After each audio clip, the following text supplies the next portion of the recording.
You are watching the SEC on ESPN.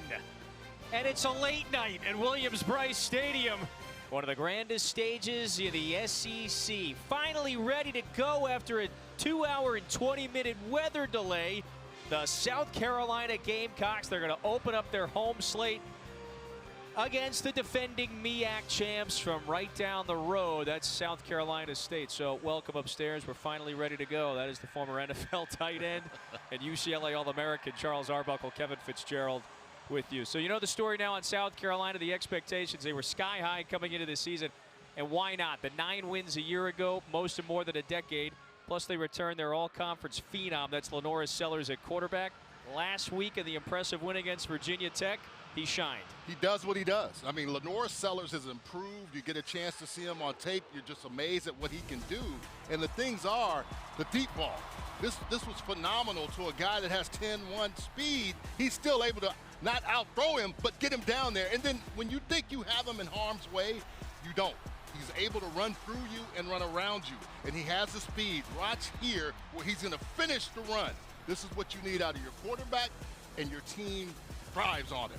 Just trampling a man right there. That was the touchdown run that opened up the game for South Carolina. 24-11 victory last week against the Hokies. So let's bring in our third member of our crew now. Ashley Stroline's got more on the significance of that win from a week ago.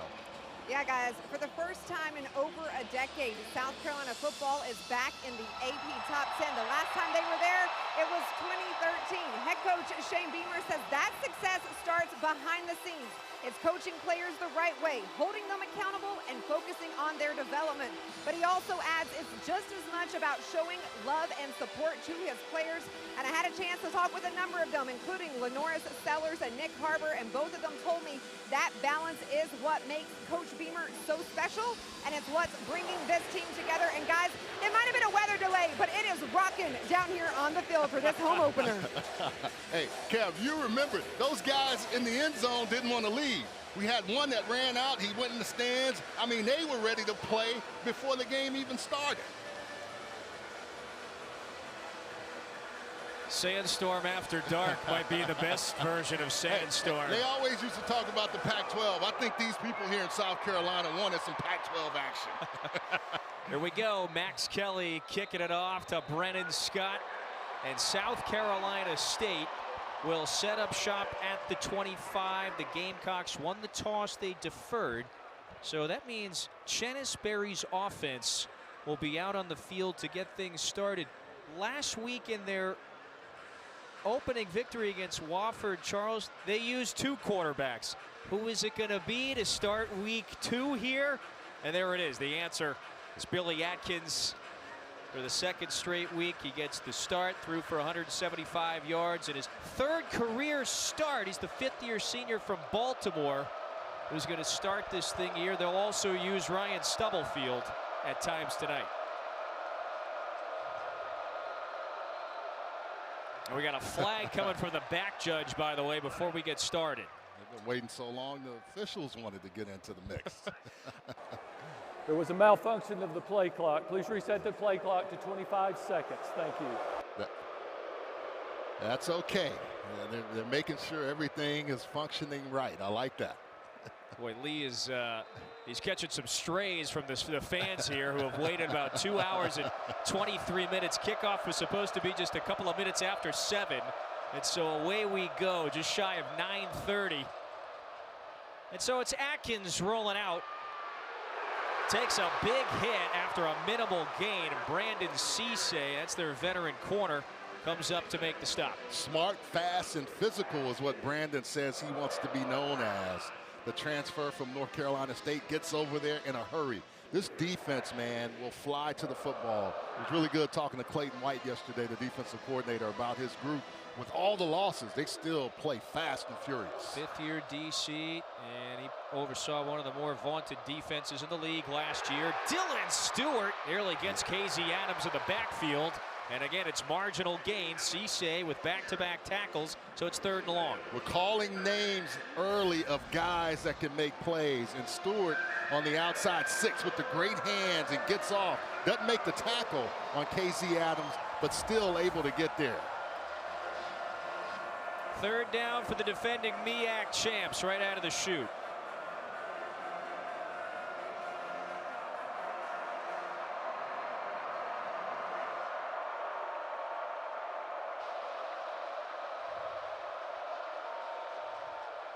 Carolina rushes 4. Atkins steps up, zips it, pass is caught. That's Jalen Johnson, their top target coming into this season with a big first down. Jalen Johnson with a great ability to go across the middle of the field. You're going to see a real nice job by the quarterback with pressure coming. But Jalen Johnson had 7 catches for 98 yards last week. A very good weapon, and this is what you have to do to a South Carolina defense. It's a significant 25-yard pickup there. And we've got some movement. And you're going to back up the Bulldogs 5 yards here. That's a 5-yard penalty, and it remains first down. It's Moses Umorin, the left tackle. Yeah, he was a little early. So Chennis Berry, last year's coach of the year out of the MEAC. He guided this program from a losing record before he took the job to a 9-win campaign and a league championship. Went back to the Celebration Bowl a year ago. Yeah, been a winner wherever he's been. Yep.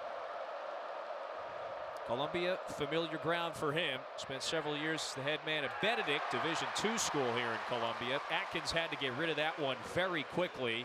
And so after the incompletion, 2nd and 15, Thomas was breathing down his neck.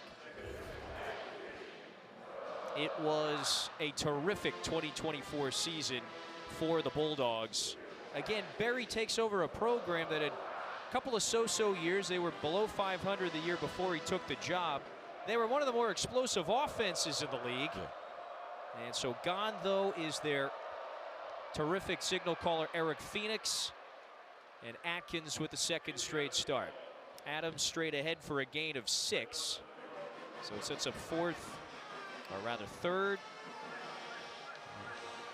You're going to see some different guys in that backfield running the football. That was the one thing we talked about. You got KZ Adams, Tyler Smith, and Mason Pickett Hicks. Another 3rd down and long for South Carolina State.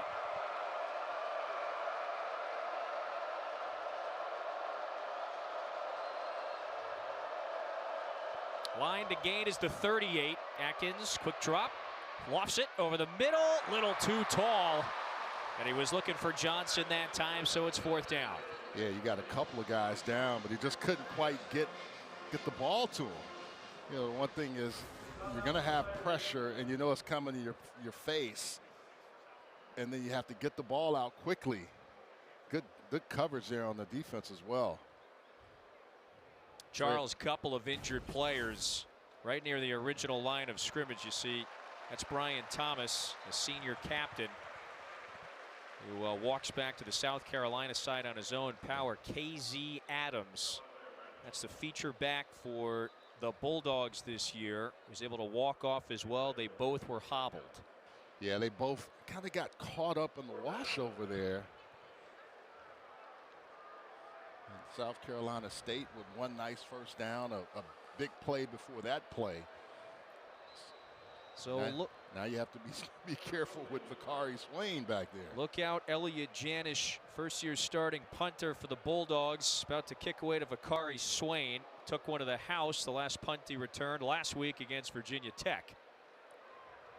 And Janish is going to pin him inside the 10-yard line. So that's a 41-yard punt, and the Gamecocks will be backed up close to their own end zone. So Charles, we talked about it right off the top. The hype, it is real surrounding this guy. There's Lenoris Sellers, redshirt sophomore from Florence, South Carolina. He's one of the most dynamic players in college football. Last year won the SEC Freshman of the Year award. Finished top 10 in the league in a number of categories. Yeah, I mean, the thing is, he wanted to improve on his passing. He wanted to be more anticipatory. And talking to Mike Shula, those were the things they were working on. And they felt like that's where he's going to really hit his stride. Couple of touchdowns last week in the win against the Hokies.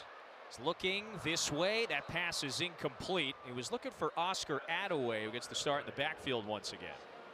Yeah, went through the progressions and came down to Attaway. Attaway couldn't quite come up with it. Transfer out of North Texas. He was the breakout star in the league a year ago, and you nailed it. The key this year is how big of a step forward can he take on the ground to Attaway. That's the second-year Gamecock, and the veteran will get it close to the line to gain. It'll be 3rd and short after a pickup of 7. Yeah, that big offensive line just came off on that one and created a hole in a space for Attaway. So they'll say about 3rd and 2.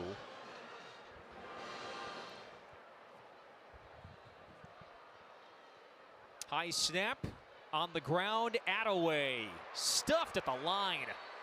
And so that'll bring up 4th down.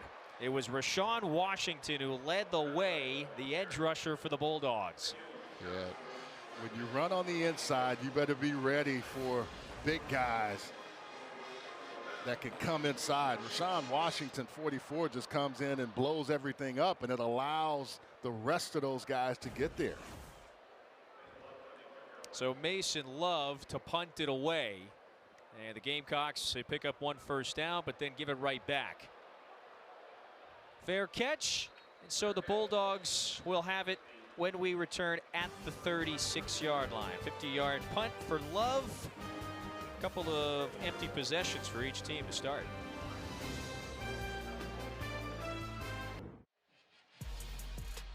It was an impressive victory last week for South Carolina in Atlanta to open up its season against the Hokies. A unique and special game for a lot of reasons. More on that in a few moments. Lenora Sellers got things started with the touchdown run. South Carolina held Virginia Tech out of the end zone. They got a whole bunch of field goals. You had the big touchdown pass to Nick Harbor. And so Shane Beamer, he puts on the leatherhead helmet there in Atlanta, beating the team that his father, of course, his Hall of Fame father, Frank Beamer, coached for so many years. It was a unique, emotional game for him.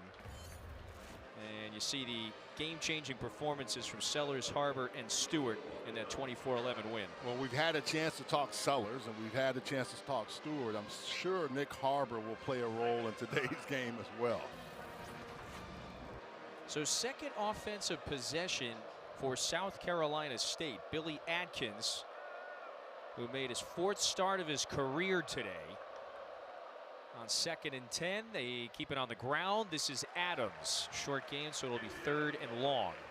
Yeah, that's where they want to keep people in that 3rd and long situation so then they can get after it. You know, when you have a guy on the edge like Dylan Stewart, Brian Thomas on the other end, but also they think their interior guys can get after you. And don't sleep on Fred Johnson. With his speed, I think they'll use him in some situations as well in the rush game. Johnson, middle linebacker, wears number 0 in the garnet. There he is, crowding the line. Line to gain is the 47. Atkins, sling it to the sideline. That pass is caught. DeAndre Ruffin, the top returning receiver from a year ago, picks up the 1st down. Really nice job by this offensive line of picking up everything in front of them. Look at that old line, just passing it along and giving Atkins all the time he needs. It's the 2nd, 3rd and long that Atkins has converted through the air. So a good start for the veteran 5th-year senior in the spotlight for the first time in his career. Dump it down to the flat. Short gain, and Jordan Smith takes it forward for a handful. Dylan Stewart brought him down. So we'll be 2nd and 4. Yeah, Bakari Swain, 4, came flying in and missed him. But the rest of those guys, that's what they preach, getting to the football fast and in a hurry.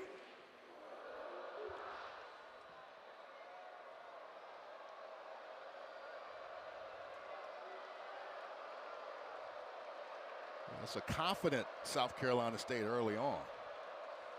From the neighbors from about 45 minutes down the interstate from Orangeburg. On the ground, Adams cut it out. Tried to break it back inside, but then he was slammed. DQ Smith led the way on the tackle. It's a short gain, so it's 3rd and 1. Make it 3rd and 3, pardon. Yeah, DQ Smith, the guy you'll see a lot of. And you can see 4 NFL Hall of Famers over the course of their time. Orangeburg, South Carolina, like you said. in between here and Charleston.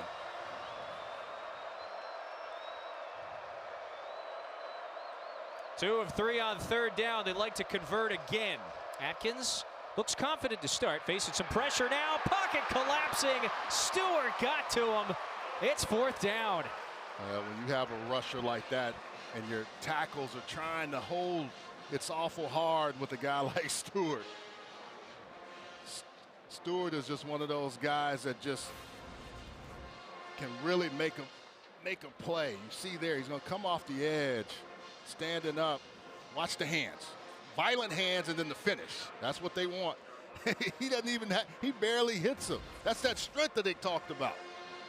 Game-changing edge rusher, sophomore from DC. Yeah, get off, violent hands, and finish. That's what they want to do with him every single time. It's impressive.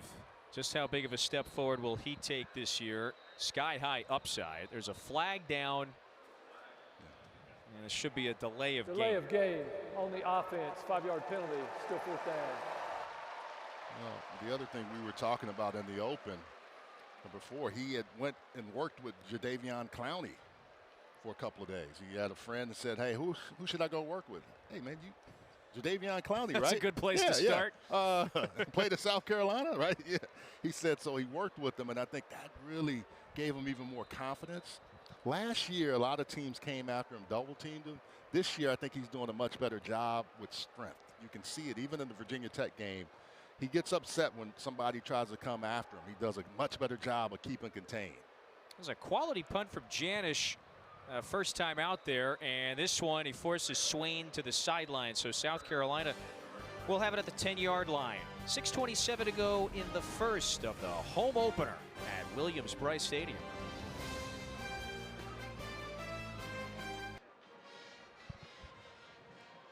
No scores, 6:27 in the first quarter. Home opener for South Carolina against the Bulldogs from right down the road. Ashley Stroline has found a very special guest on the sideline. Ashley, who you got? Oh, that's right. Don Staley joining me now, head coach of the women's basketball program here. And Don, you had a chance to go out with some of your players, get everyone hyped up for the home opener. I know you also made the trip to Atlanta for week 1, but what does it mean to come out here for the home opener with your team and get the crowd hyped up like that? Let me tell you, the student section did not leave during the rain delay. They were cheering, so it's only our pleasure to come in here and cheer them up before the game, but we support each other so much around here. The atmosphere, the camaraderie, it breeds winning. Yeah, that camaraderie that you just mentioned, I mean, how special is that to South Carolina? It is what makes us, this is a separator for us. The people of South Carolina really make you feel special. No matter where you are, no matter who you are. I just happen to be the lucky person that coaches the women's basketball team. But they love it. They will cheer on the winner of a palmetto bug race. That's how passionate they are. I love that. And I know you and Coach Beamer are close, so how do your coaching styles compare? Oh, he's much calmer than I am. Much, much calmer. But I think Coach Beamer's, he's done for our state, for our athletics department, because he coaches his team. He's at our practice. He's at a women's soccer game. He's at a softball game. He's everywhere. And the fact that he's the example of that means that us other coaches got to get up off our butts and make it out to a baseball game, to make it out to an equestrian game. And that's what we do, and that's what we'll continue to do. All right, 2 more questions for you. I know you're an Eagles fan. They got the win on Thursday. How you feeling about how they started the season? You know, we feeling real good. The NFL trying to set us up, but the Eagles aren't going for that. QB1, MVP, Jalen Hurts. You heard it here first. All right, and final question, Coach Staley. Obviously, the college basketball season not too far away. How are you feeling about this upcoming season with your group? It's football season now. We're not going to think about basketball season yet. We're not ready, but we're working hard. Super proud of my team. They are ones that listen, and they really try to execute. It is hard to yell at them because they're super nice, and I do still yell, but I feel bad about it because they're so darn sweet. All right, Coach, I appreciate your time. I'm going to let you enjoy this game. I'm going to let you enjoy your Eagles, and we'll see you come basketball season. Thank you. Go Cox. Well, that's the question. Did Dawn lose her voice rooting on the Gamecocks here, or her Eagles the both. other night? I would say both. Yeah. I would say both. So South Carolina, by the way, is going to have to punt it right back to the Bulldogs after another 3 and out. Sellers 0 for 3 through the air. Just trying to get it across the middle of the field. Couldn't complete it. Dawn has just totally changed the trajectory of this program. 3-time national championship winning head coach. So that was really special stuff to hear her thoughts. So the Bulldogs will take over near midfield after a 57-yard punt. 5:37 to go in the first.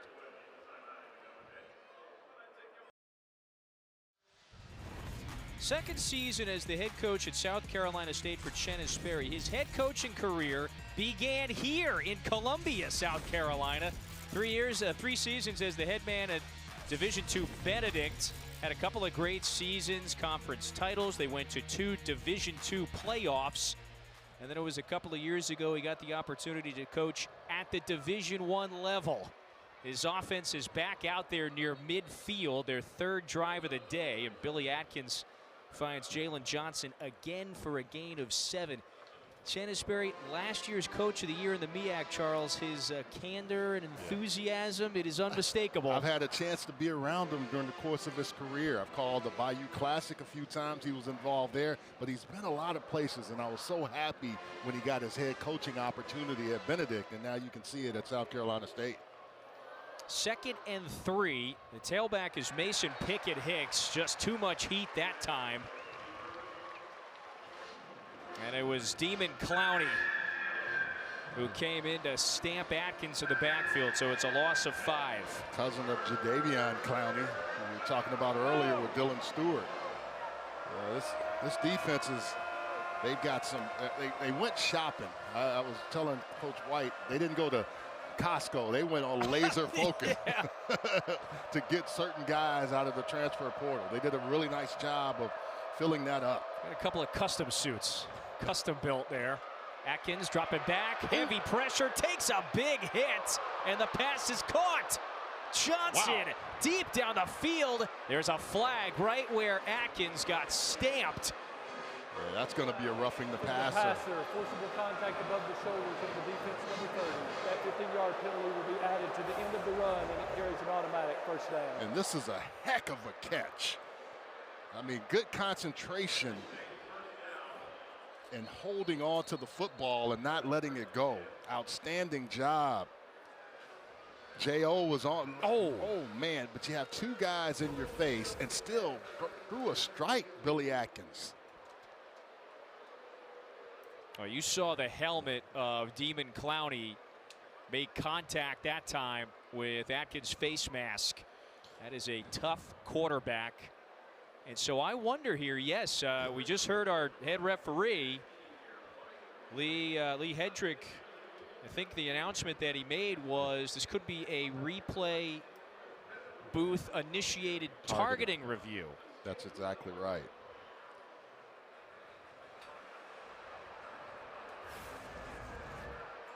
And the real key is those indicators, but also forcible contact to the head or neck area is one thing.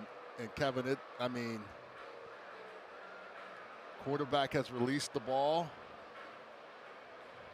I think what's going to be scrutinized there, Charles, is that a leading with the crown of the helmet? And that certainly looks like that could fit the billing right there. And I always say when you look at targeting, you have to look at the letter of the law. And I think that's what we're starting to see now. And coaches have taught their guys, hey, here's what we have to do. I mean, you still can be aggressive and you can make a play. The first order of this was the penalty for roughing the passer. And then on top of that, then you have the look at, is it targeting? But I still say what an outstanding catch by Jalen Johnson. There was an excellent throw from Atkins. Yeah, even. There is no foul for targeting. It's still first down. So I gotta think the reason why there was no upgrade to targeting there is because if it's going to be the leading with the crown of the helmet, it's got to be that 6-inch radius right at the top of the helmet. It almost looked like more of the face mask is what got Atkins. And what are the indicators too? So I mean, I think that's a good roughing the passer stays. Yes. But on top of all that was the concentration by Jalen Johnson, the transfer out of Grambling. The one chance you have when you're playing a team in their home and their crowd is fired up is making big plays to quiet them. Atkins has looked smooth. He's 5 of 7 through the air. The veteran from Baltimore, first year with the program, handed off to Mason Pickett Hicks. That's the sophomore. First carries of his career was last week. They expect some big things from the young sophomore this year in their running back room. Kevin, this offensive line is coming off the football. You know, I talk about guys, are they worried? Are they worried about this other team? They have come off and they have played with some enthusiasm. They've got some big bodies on that offensive line. They really do. They got a number of new starters along the line. But South Carolina State, it's got size up front, maybe a little more so than the average FCS program. And the injured player that was down, Jaquel Holman, that's the freshman. They were really looking forward to watching him play. Yeah.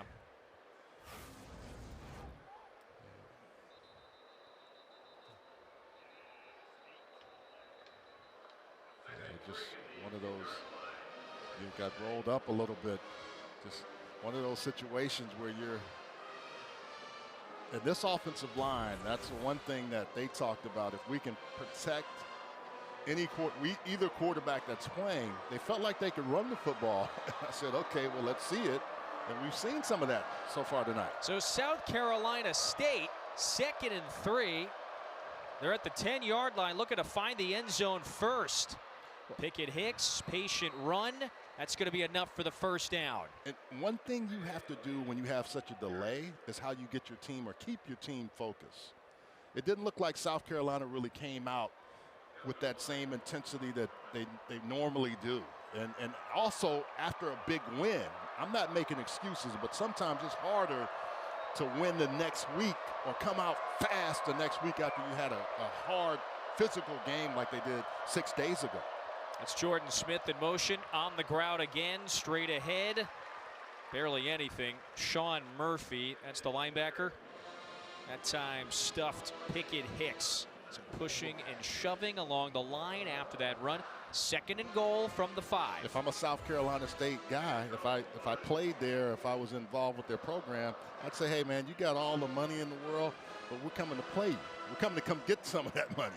You know what I mean? So they're game tonight. And if you're South Carolina, you better figure out how to get yourself going or make a play so you stop these guys from thinking that way. Johnson coming across to motion.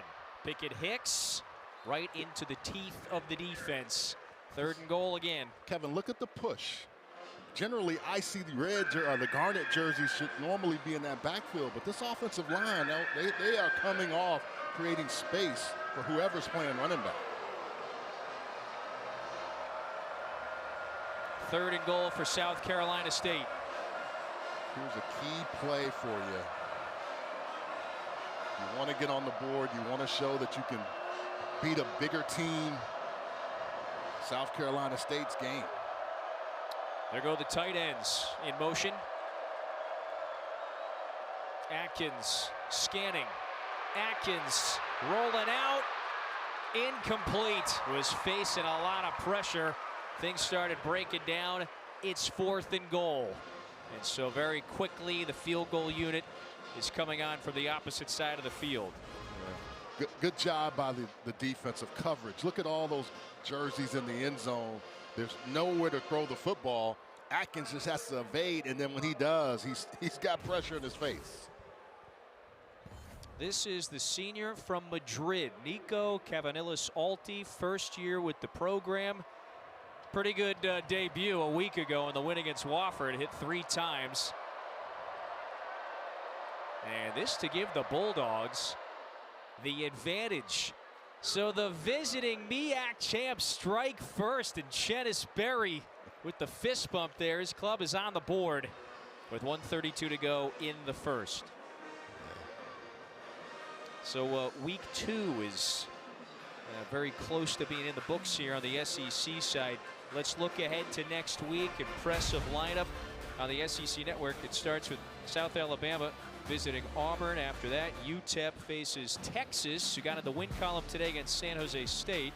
You see Missouri and Mississippi State are also in action on SEC Network Plus.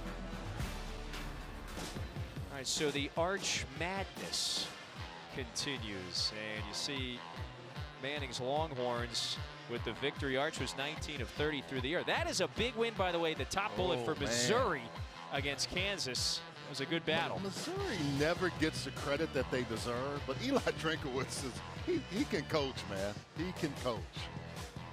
And I'll say you this is not on that headline, but that South Florida win in the swamp, whoa. Yeah, that was the eyebrow raiser from this weekend. Well, South Florida as a program continuing to turn a corner. But you just said it, holding Florida to 16 at home. You got to be ready to play, man. I think now when you can have, like, Tennis Berry has 6 of his guys with him. He's now understood 14 of the players from Benedict have come, over 40 new players.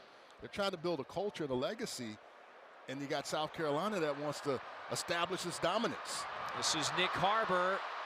Harbor had that big 65-yard touchdown catch in the Week 1 win against Virginia Tech. An impressive return, however, there's a flag. During the return, holding on the receiving team, number 4. That 10-yard penalty will be enforced from the spot of the foul. It's first down. So 1:22 to go in the first. Third time we're going to see Lenoris Sellers. You know, we talked to you about his performance last week against Virginia Tech. It was not what he did during the game, but also what he did afterward. Ashley's got more on that. Yeah, you know, Lenoris Sellers really kind of showed his character after that game, according to Coach Beamer. Following South Carolina's win over Virginia Tech in Week 1, Lenoris took the game ball and gave it to Shane's dad, Frank Beamer, a legendary coach for the Hokies. He said, I said, Lenoris, what made you do that? He said, you know what? I know what it means for Frank to get to watch his son coach. I know he's a legend. There's so much tradition there because of him at Virginia Tech. I've had a few conversations with him over the last few years. It was great to do that. We had a chance to ask Coach Beamer about it, and he said, I had no idea it even happened until I got on my phone after the game and saw it on social media. He said that's just an example of who Lenoris is. He's very unassuming and always wants to do stuff like that. And Shane's mom said, can you make sure you tell Lenoris thank you? It meant so much to us. That was a really, really special gesture from a pretty special young man. This offense just doesn't look crisp. And that was the one thing I would worry about if I'm a South Carolina. That's going to be a false start, and the old line as well, Charles. The pitch was not great on the previous play. Infraction on the offense, number 50.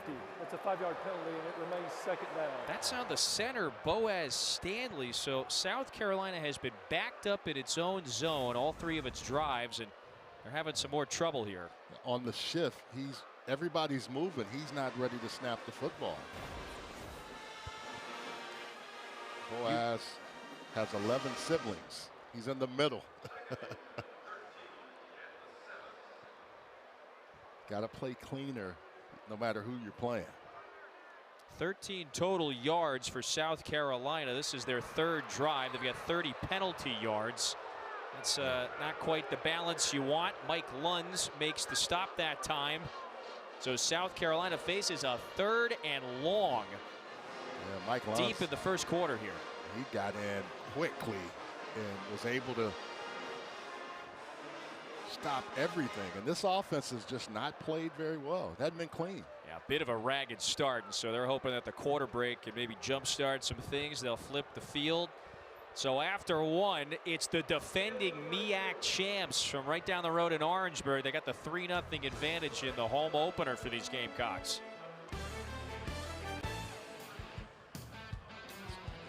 Good for us. Welcome back to Williams-Brice Stadium. South Carolina State up 3-0 after the first quarter of play. I'm here with Coach Berry. Coach, what can you say about your team's fast start in that first quarter? Our young men believe. They know they belong here. We're excited about the opportunity. Our guys are ready to play. We're going to put them in a position to be successful, and they got to go out and make their plays. So I'm proud of their effort thus far in the first 15 minutes. All right, Coach, thanks. Thank you so much. Go Dogs. Well, if you're South Carolina State, you could not have asked for a better start. They look pretty much unafraid, I would say. They're physical, Charles, on both sides of the ball. Another flag here. Number 8. Penalty is half the distance to the goal, and it remains third down. That is the 5th penalty flag on South Carolina.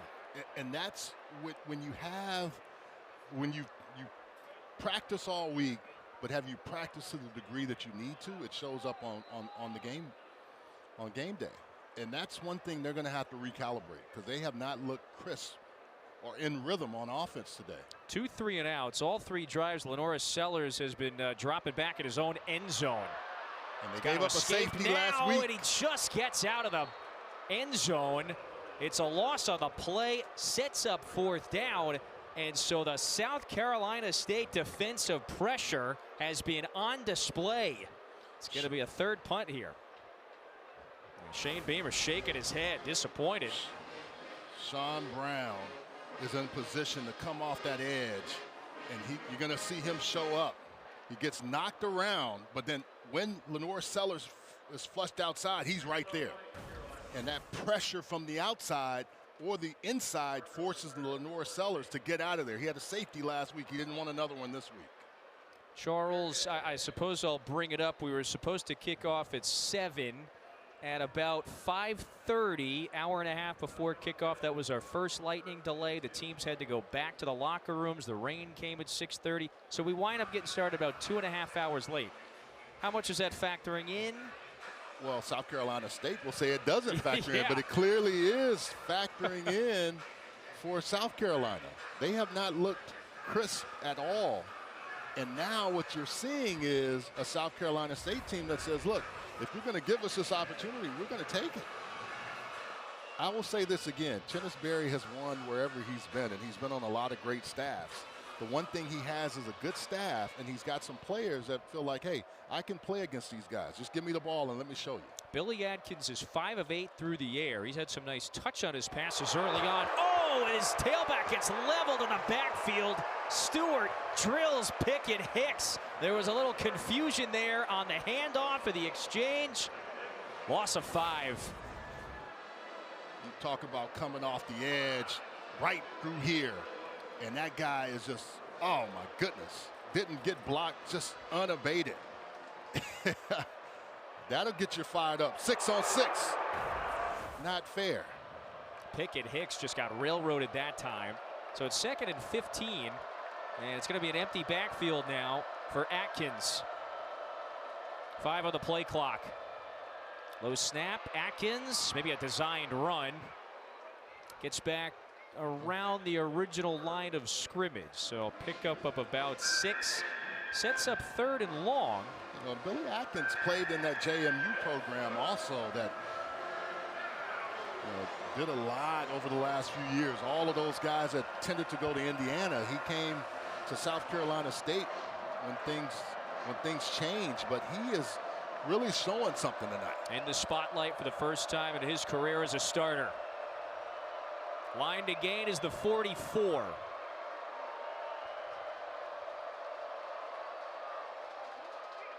Atkins lets it rip. Pass caught. Looks like it's Johnson again. The ball might be free. South Carolina side is saying they recovered it. Johnson was fighting for the first down.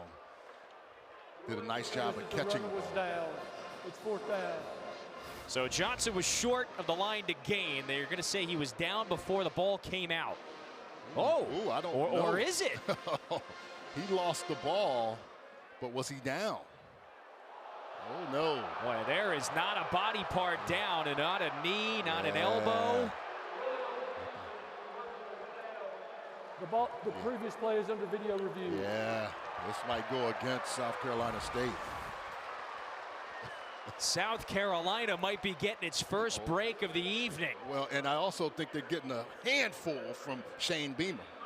He is not happy, and sometimes you got to ratchet it up with your team. His interactions with his players, you know, they're always lively. Tonight, they're pretty animated. Well, Don Staley said he wasn't real animated all the time, but he can be. Not now. Did his elbow go down before? It didn't look like it. It's hard. I don't see a knee down. And I didn't see Johnson's leg out of bounds, so yeah, I think that ball is out before a leg hits the ground. Now, watch the player who recovers it. Who is going to touch this football first? Came from the inside, it looks like. But look at the hustle by those South Carolina defenders. I mean, they were like sharks in water for that football. And that's what I'm trying to say. It was his. No, it doesn't look like anything. Is his elbow? His hand is down, but his elbow, did it touch? Left elbow. I think that's out before the elbow is down, right?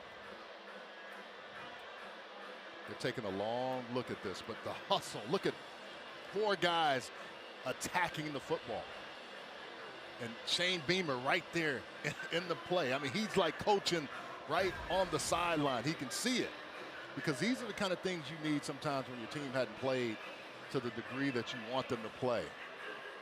Great effort by Jalen Johnson, but you have to have ball security.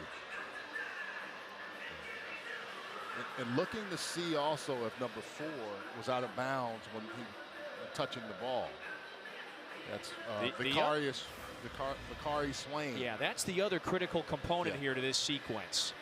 And it looks like he's out of bounds, but did he get to the ball before the other guys got there?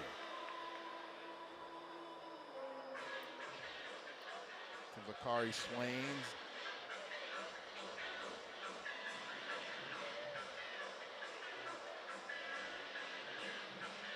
Boy, there were a number of elements on that play that are very, very close. First off, just the fumble and the recovery.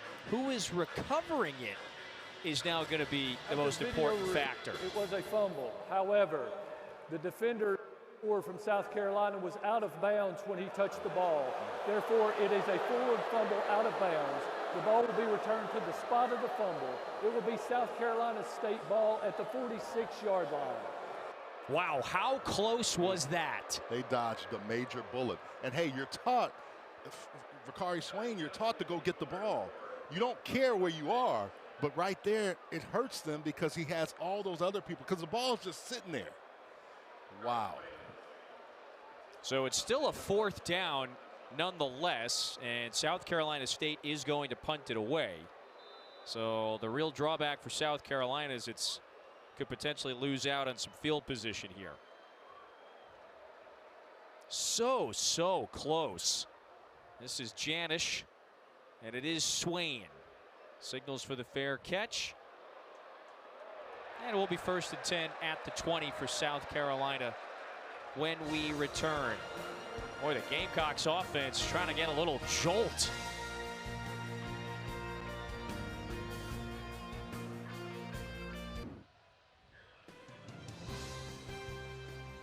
So here's our next featured volleyball matchups on the SEC Network. Georgia Tech takes on Tennessee.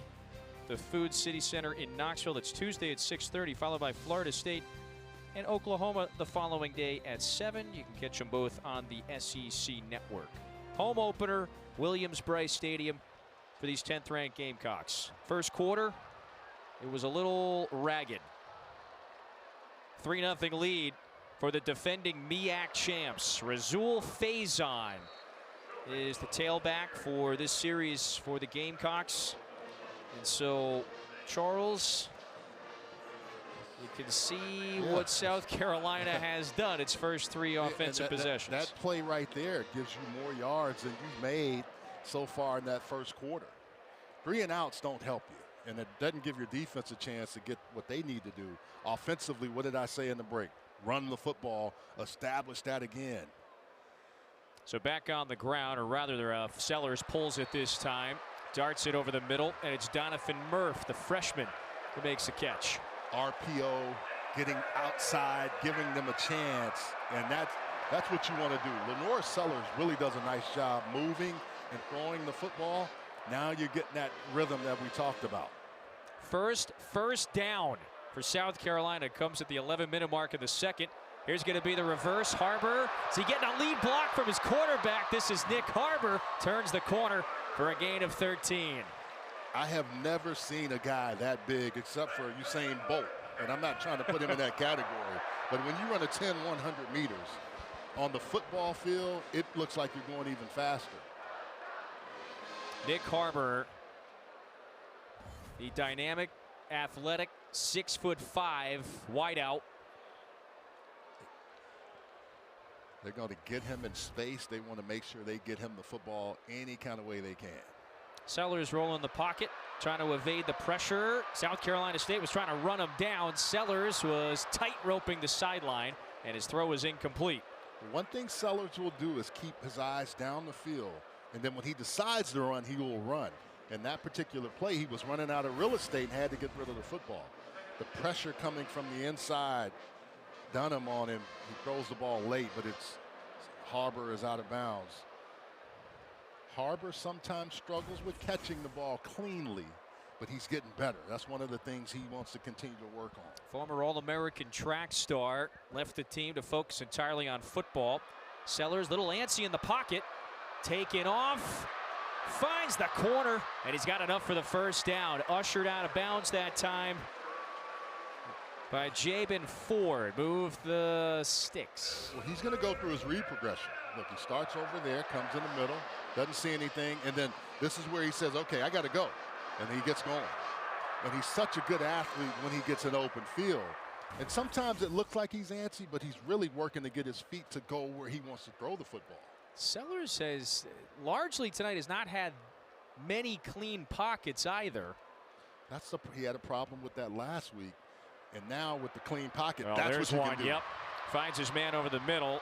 That's Vandrevius Jacobs. Jacobs very close to the first down before Shamari Reed knocked him down. Gain of 9. That time, like, it was clean. Everything was right there for him. He could just pick where he wanted to go. You got a crossing route. You get it in to one of your other Jacobs' hands and let him do some work with it. Wasn't targeted in the win last week, so that's his first catch of the season. Back on the ground. Faison was patient, waited for the hole to open up. That's another first down. And again, what are they doing?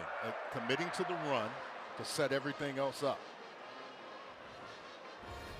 Faison, 1,000-yard runner a year ago at Utah State. Earned that extra year of eligibility. Was a long wait and a long process before the NCAA finally granted the waiver. So he's back for one more year. Sellers trying to heave it. And that's out of bounds. Mike Lunds, that's the second time that the big edge rusher has gotten to Sellers. There's nobody to block him on the outside. He comes clean. He's going to come off the edge and just, there's nobody to block him. And Sellers doesn't even have a chance to get in position. Sellers just 2 of 7 through the air to start. 2nd and 10, line to gain is the 15. That's Mazio Bennett in motion. Sellers wings it, a little too tall. Pressure again. Well, this South Carolina State defensive front is doing a nice job of getting after the quarterback. You can see there, just doesn't have the time, and that's probably one of those where he wants to just take a little off of it. But he's got pressure coming at him and has to get rid of it. Kevon Chisholm, number 7. Couple of first downs on this drive for the Gamecocks. They have yet to convert a 3rd down, and there's just nothing there on the short side of the field for Sellers. So it's 4th down, and they're going to spot it around the 25-yard line. William Joyce last week connected on the lone field goal that he attempted in that Virginia Tech win. And so he will be out there for a 45-yarder. So Joyce, the redshirt senior from Spartanburg, program veteran, finally earns the opportunity to take over as the starting place kicker. So this to tie the score midway through the second. This one is a little wide. No good. Yeah, you can see it on his face. And you got to be happy if you're Chennis Berry. And so the Bulldogs will hold their 3-0 lead. It's been a little frustrating first half for the 10th ranked Gamecocks in their home opener.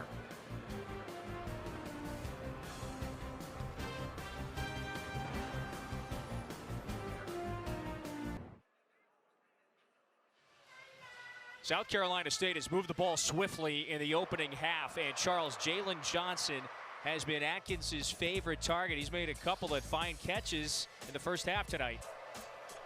He's really done a great job in this one here. The concentration on this was outstanding. Know he's going to get hit, but still comes up with the catch. He's the senior, first-year Bulldog who has been excellent the first 2 weeks of the season. And so Tyler Smith, the ball carrier, for the first time tonight, minimal gain. So Johnson comes over from Grambling State. His offensive coordinator is the former standout quarterback at Grambling, Jonathan Williams. Second-year offensive coordinator. He came with Chennis Berry and much of the Benedict staff after their great success at the Division II Power here in Columbia. So the Bulldogs right now, they've got the upper hand. They're moving the ball well on offense and converted a field goal on their last drive. So this will set up 3rd and short after a gain of 5. And Kevin, they've really done a nice job on the interior runs. I mean, it's surprising because in watching South Carolina last week against Virginia Tech, they did such a nice job there. But this team has just attacked them in the interior. And then when they needed a first down, they found Jalen Johnson at the receiver position. Line to gain is a 37. Shotgun snap, Atkins. Here comes the heat. Atkins taken down. Big loss, and it's Brian Thomas who stamped him in the backfield. Hey, Brian said, don't forget about me. I'm the other guy on that other side that I'll make a play for you as well. He wasn't worried about that. He just comes in and gets after the quarterback. But the biggest thing is look how quick they get there. I mean, he gets around the edge and is able to get there. And on the other side, you have pressure as well from Troy Pikes. You're right, Pikes was there on the pressure as well. So you wonder if that flips momentum a little bit for South Carolina. Janish to punt it away. You've got the dangerous Swain.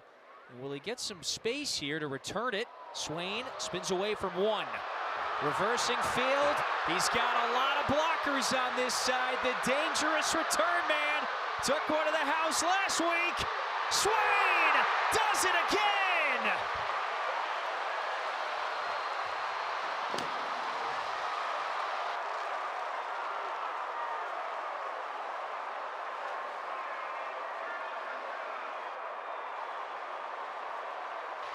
"64 yards to the house to put the Gamecocks on the board." When you need a big play, if you kick it to that side and you don't keep him there, look at this wall of Garnett going over there. When you have that train and you know this guy can take it to the house, we did one last week. We're going to get you one better. Look at the blocking out front. Outstanding job on the return team, and that's where you get your momentum. Look at this block here. Annihilating the punter and then getting still other guys getting there. Look at another good block there. Outstanding job to get him home. Goodness, Janish got leveled on that block. Wow. And so how about Vakari Swain? He's the redshirt sophomore from Carrollton, Georgia. So going into the season, the whole plan was Jalen Kilgore is going to be our punt returner.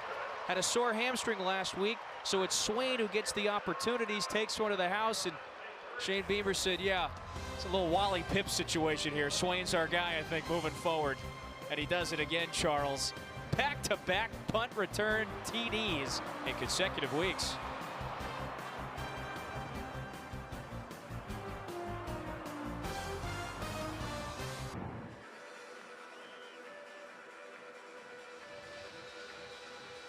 Late second quarter, home opener for the 10th ranked Gamecocks, and they're on the board after Vicari Swain's 65-yard punt return touchdown.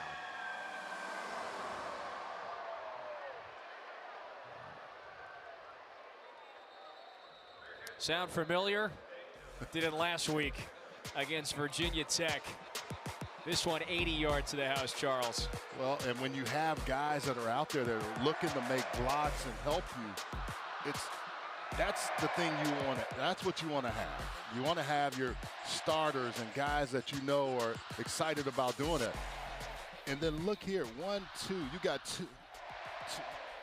two guys there that are coming. Eric Rice with the big block, and then Goodwine with another one. Those are outstanding plays. Goodwine is your starting defensive tackle. Yeah, that's a great point, partner. There is a pride for these South Carolina players to excel on that special team side. Billy Atkins over the middle. His first pass is deflected a couple of times there and incomplete. There's a flag on the near side of the field.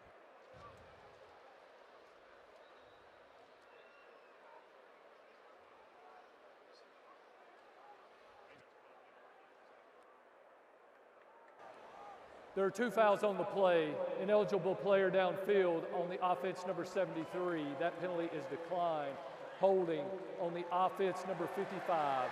That penalty will be enforced 10 yards from the previous spot with the replay of first down. That's the freshman Marsh.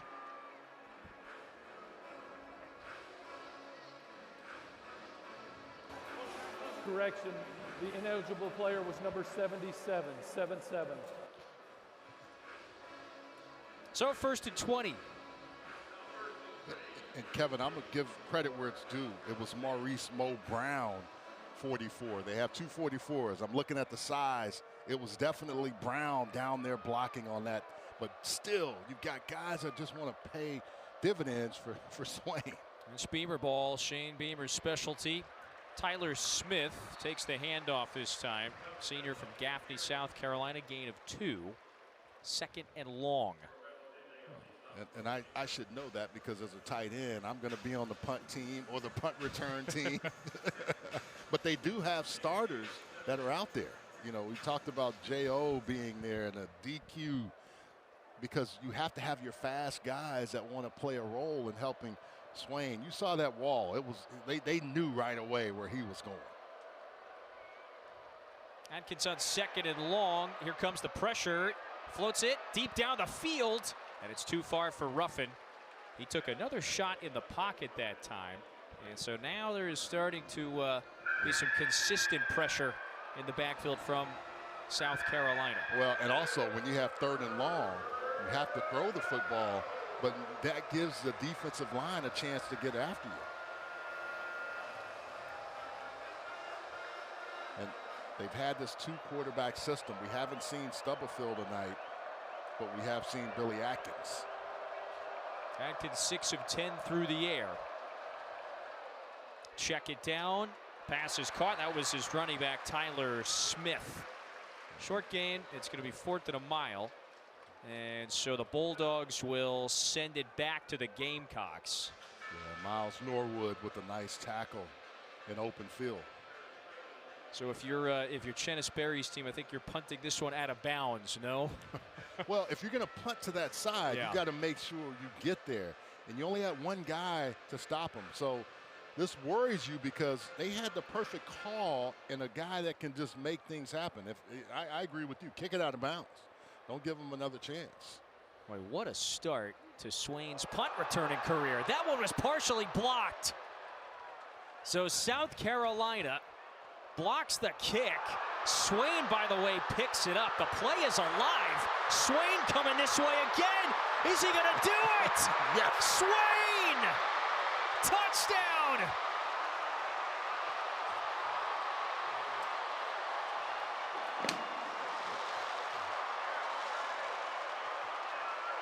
The major mistake by them is not getting after the football. And you're so worried about punting to him that you don't pay attention to what happens when they're coming after you.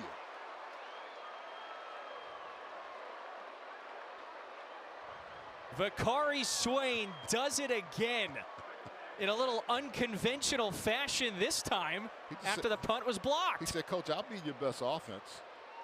Just let me return it. All right, so you want to hear the result of Vakari Swain's last 3 punt returns, okay? Going back to last week. They're all 3 touchdowns. Touchdown, touchdown, touchdown.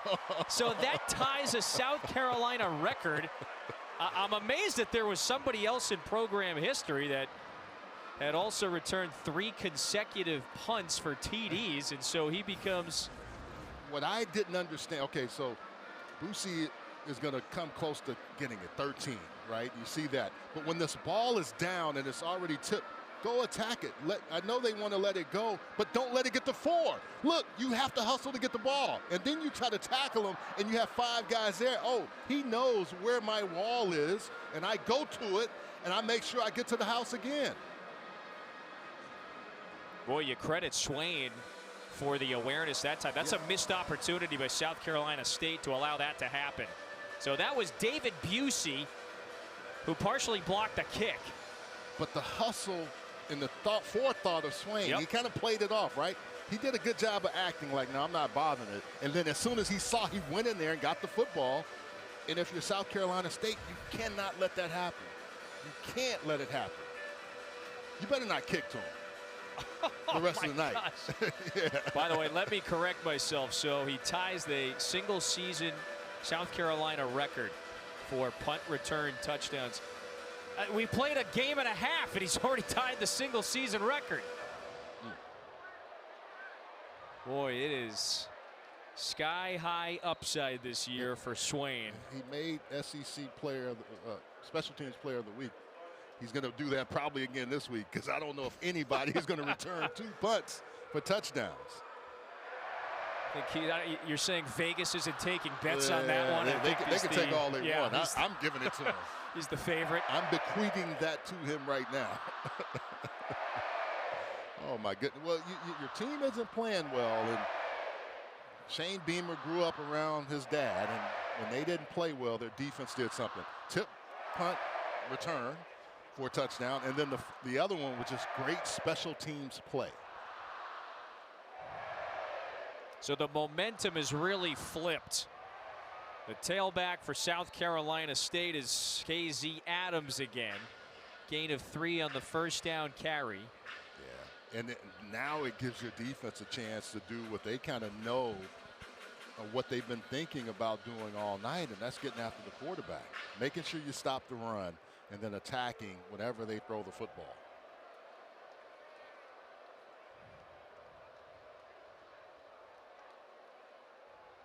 Adkins rolls the pocket, zips it. Johnson got his feet down, and the pass is caught. So it'll set up 3rd and short after a short gain of 5 on the play. Leach on the coverage. I'm impressed with Jalen Johnson. He has no fear. You can see it in his eye. He's ready. He's ready to go. So 2-minute timeout would be coming up here. South Carolina State does not have to run a play. 3rd and 2.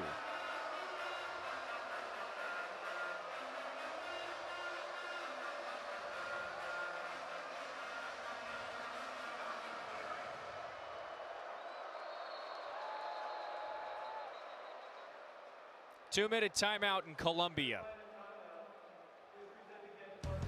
The Vakari Swain show is what this one has turned into. He's now returned 3 consecutive punts for touchdowns. 2 tonight, 14-3 Gamecocks edge.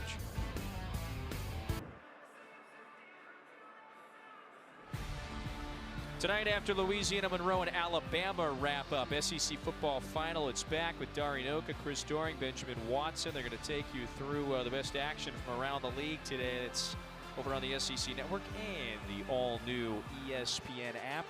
Going to be a couple of Vakari Swain highlights. I would tend to think so. I think so. Casey Fields, the I-back, takes the carry on 3rd and 2. Did they stop him? That's going to set up 4th down. South Carolina stuffs him at the line. He just ran right into a wall, and a timeout taken by South Carolina. 1:54 to go in this opening half. So it was kind of a bumpy start for the Gamecocks. Scoreless first quarter. Their first 3 drives were punt, punt, punt, 3 3-and-outs. And after about a quarter and a half, you had the Bulldogs there with a lot of momentum until everything flipped. Makes one guy miss, makes another one miss, and then he knows where to go.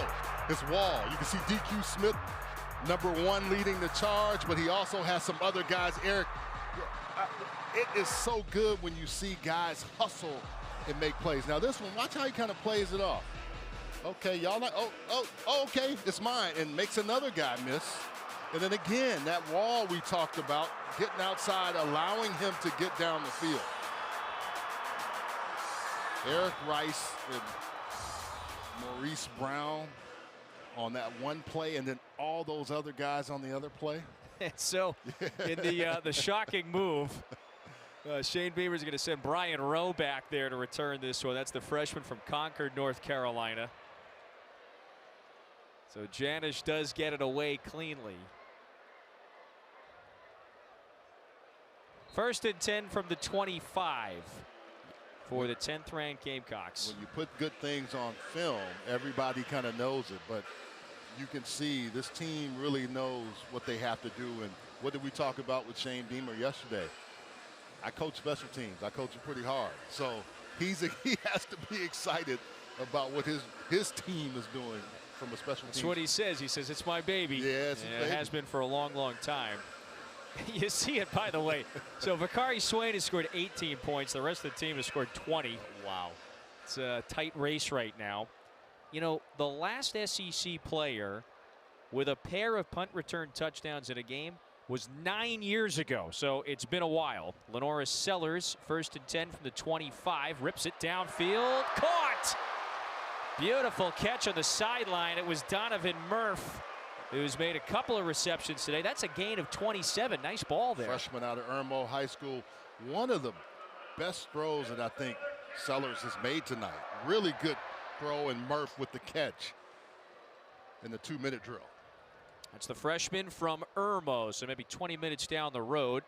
Sellers lofts it. Mazio Bennett, that's his first catch of the season. Twists ahead, should get the first. Pretty close. And we'll be second and very short.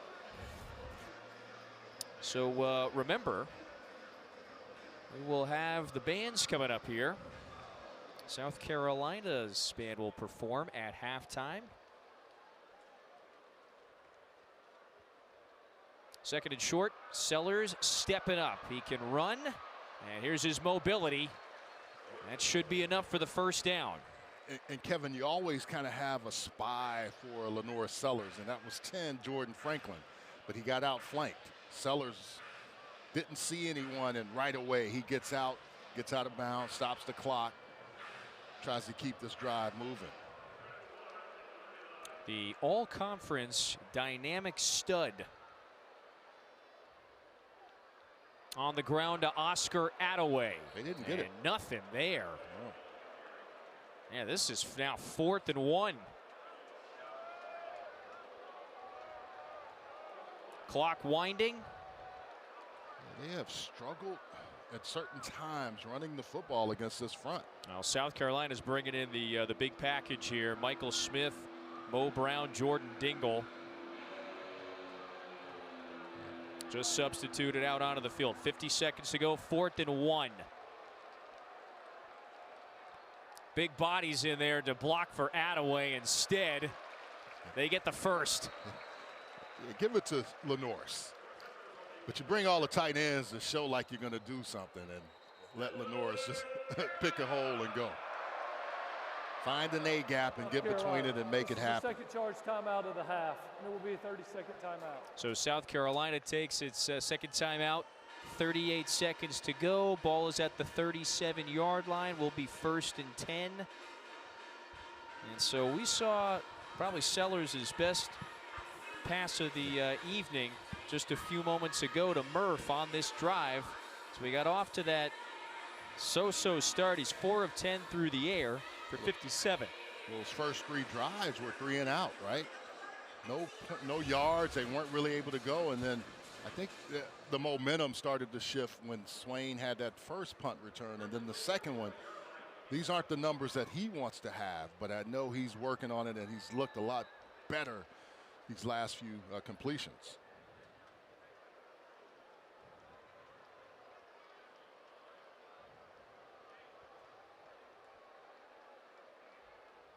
It's Bennett in motion. 1st and 10 snap. Sellers lets it fly. Bennett reels it in. Tackled very quickly, and forward progress will mark him down at the 33. Clock is ticking, 22 seconds. Yeah, they got to go fast, and you have your time, one timeout. They do have one. 15 seconds. Sellers got to throw it out of bounds, so that stops the clock with 8 seconds. And so, you know, right now, line of scrimmage is the 33. William Joyce, remember, he's a first-year starting place kicker. So his career high, or career long, I should say, is 27 yards. That's last week, so you want to try to get some yardage here. Yeah, they said they felt comfortable with about at the 35-yard line, but that first kick didn't go as smoothly as they wanted. And I think you want to get all the yards. They wasted quite a bit of time on that last play. Took a lot longer for them to get set. Sellers quickly to the outside. That's Attaway. They pick up a couple out of bounds at the 31. And so if they send Joyce out here, it'll be about a 48-yarder. And I thought they were going to use that timeout or clock it because they had enough time, but this is getting him closer. So remember, Charles, he missed from 45 earlier. So this is officially going to be a 49-yarder from the right hash. South Carolina State, or rather South Carolina. It's their first charge timeout of the half, and it'll be a 30-second. No, it is the Bulldogs that used their first timeout. Try to ice them with 3 seconds to go.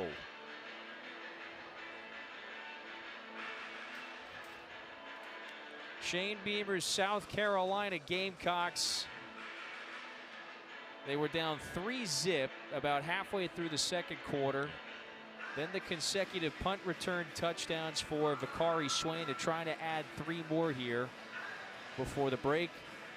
I mean, what's going to be perhaps the biggest area of concerns for you after 30 minutes here? Well, I mean, I think you're seeing you got to run the football better. You have to protect your quarterback better. And on this drive, it looked a lot smoother. I think they had a chance now to say, okay, let's settle down, let's play better. And you want to make sure you make this because you need to keep adding points. So Joyce from 49. Looks like this one is long enough, and he nails it. So South Carolina gets 3 at the horn, takes a 2-touchdown lead into the break. Chennis Berry's Bulldogs. They have come for a fight today. Gamecocks will get it when we start this second half, so it's 17 unanswered for the 10th-ranked Gamecocks. However you win, I don't care if it's ugly, you find a way, and Swain has helped that ugliness. So Ashley is standing by with Coach Beamer. Ashley. Well, Coach Beamer, your special teams unit and Vakari Swain finding a way to give your team some life in this first half. What can you say about their play? Yeah, they're a weapon, all 11 of those guys, whether it's blocking punts, returning punts. The more we can get stops on defense and put those guys out there, the better our chances.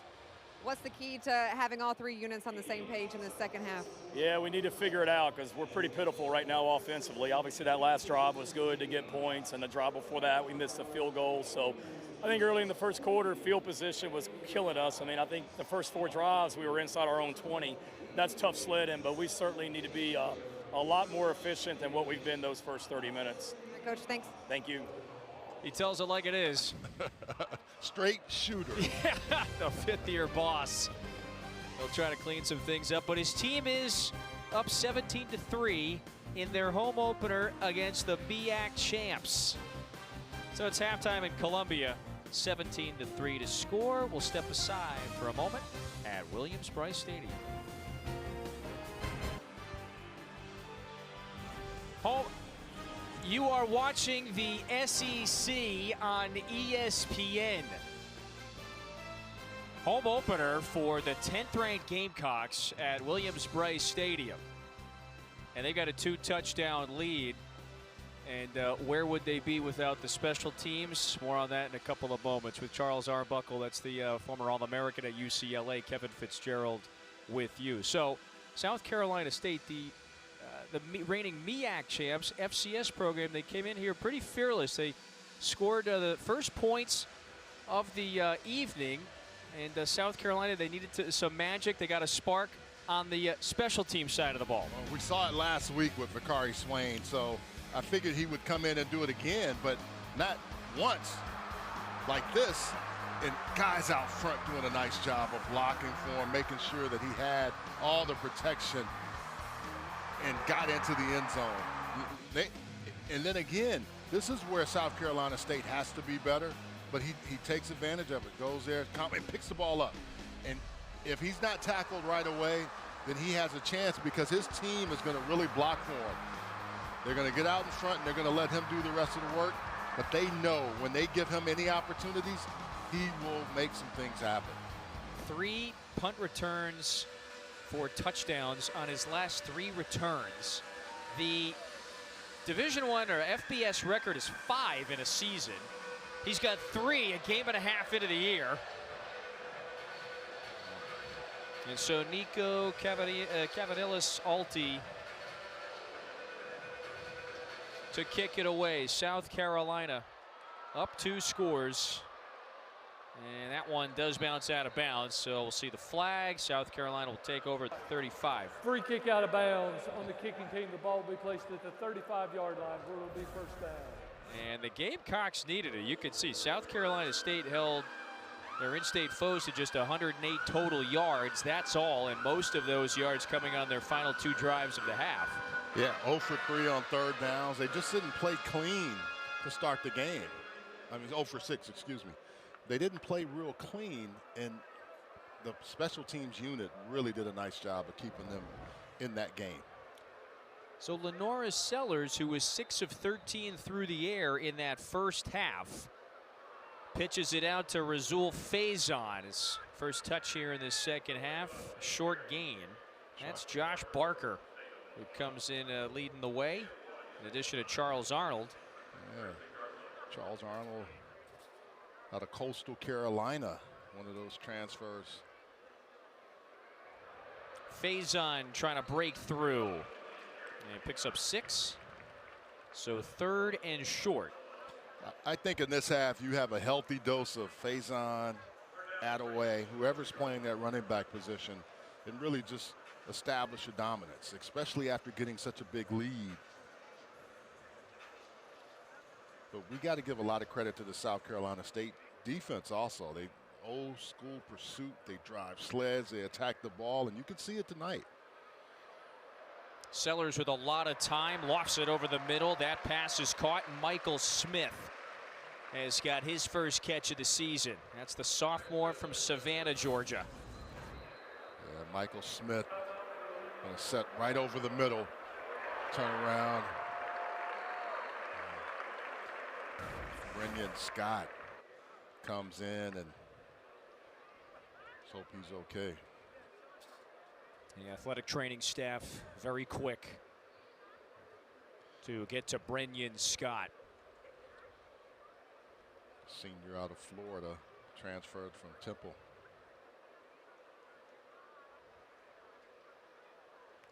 So we'll take a timeout early in the 3rd.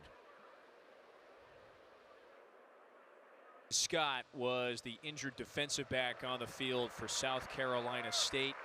6th-year senior from Ruskin, Florida. 2nd year with the program, and you saw just the crunch here as he came in to try to make the tackle on Michael Smith. Hit the ground very hard. Athletic training staff came over immediately to help him out, and he was able to walk off on his own power. Sellers airing it out into the end zone, and a flag. Looking for Nick Harbor. Tamario Bookhart on the coverage. Interference on the defense, number 20. That penalty will be enforced 15 yards from the previous spot, and it carries an automatic first down. Your heart rate has to go high when you got 8 on you, and he has no chance, doesn't turn around, so it's an easy call for the officials. When you have that much speed, a defensive back knows if he gets on top, and Harbor is able to do it almost effortlessly. Guy that size, just the ability to get up top. Just that rare combination of just elite size and speed. He was a former 5-star defensive end in high school. Oscar Attaway kept his feet to pick up a couple of more, gain of 5. I can't imagine many tackles in his high school league wanting to face him on the edge. He was the former All-American sprinter, spent the first couple of years at South Carolina doing both, walked away from the track and field squad this spring to focus entirely on football.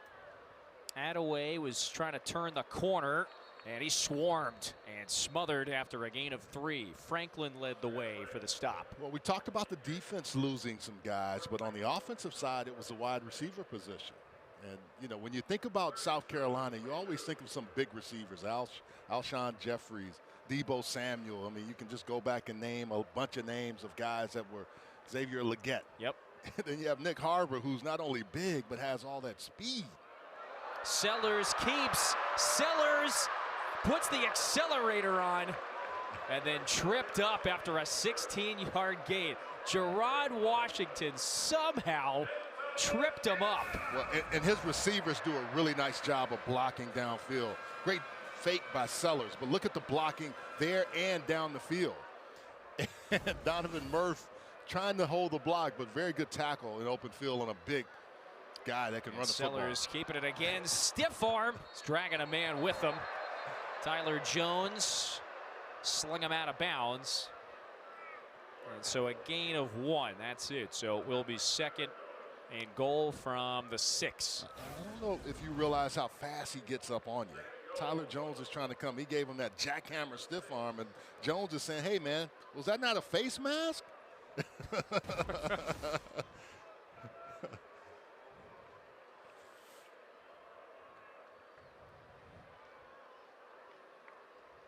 South Carolina looking for its first offensive touchdown. This is Attaway. Breaks through. Oscar Attaway scores a touchdown. From 5 yards out. Shed 1 and trampled in. Well, that offensive line just really established right there, especially on the inside. Boaz Stanley, Shed Surratt, Trovon Ball. Look on the inside. Look at that wall right there. Gives the running back a nice chance. Attaway, he gets behind that guard center area and just attacks it. Gets a touchdown. Mike Shula, the offensive coordinator, second year with the program, first season as the OC. You know, he was complimentary of Attaway in the spring, in preseason camp. He was physical last week. He was physical on that run. South Carolina's first offensive TD of the day. You got a guy coming downhill. You got to stop him, but if you don't, Attaway in for 6.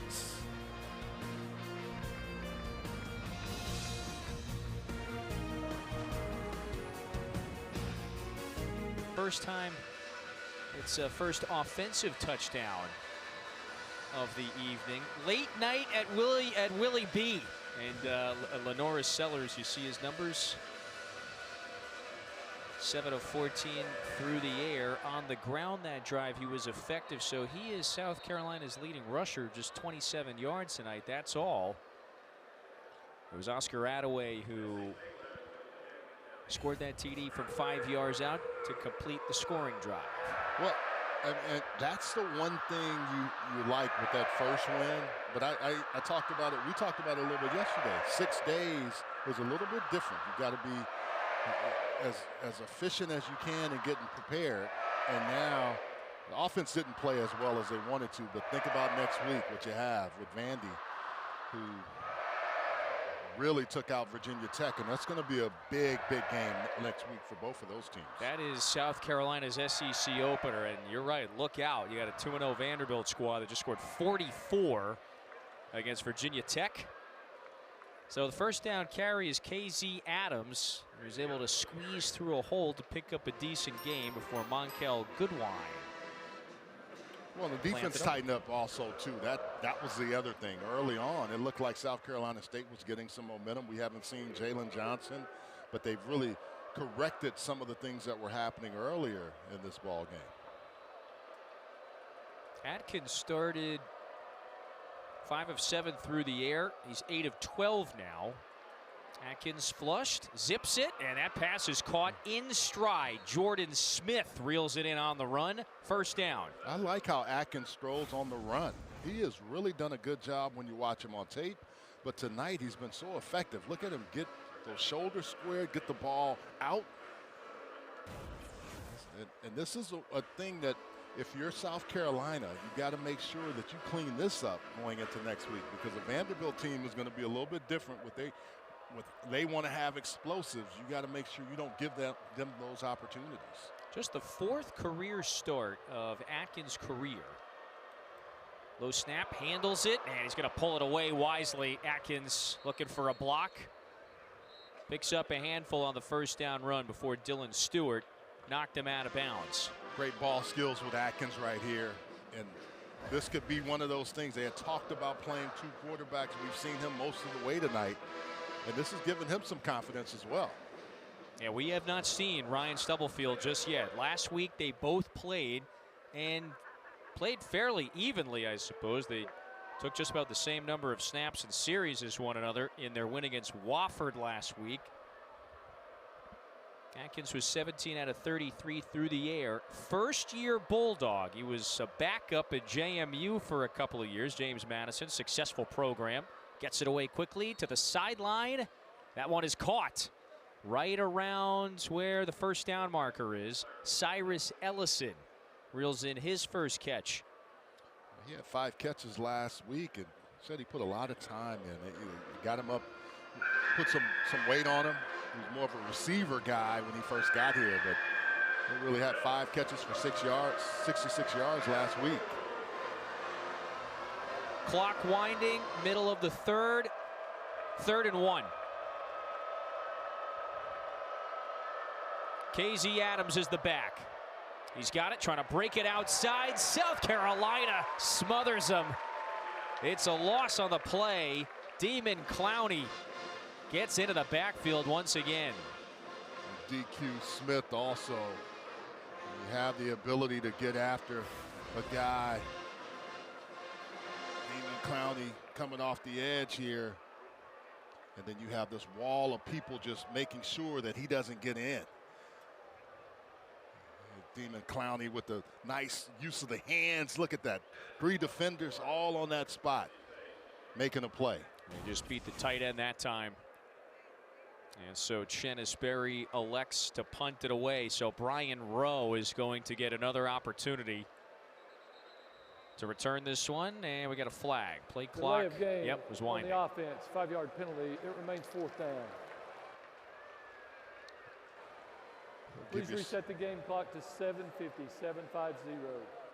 Give yourself a chance, but and also the way this team has returned the ball, I'm kicking everything out of bounds. There really is just a palpable anticipation now. Kevin King, the special teams coach over at South Carolina State, has to be just like, goodness gracious, how did we let that happen twice? Janish has not punted the ball poorly at all today, outside of getting 1 blocked.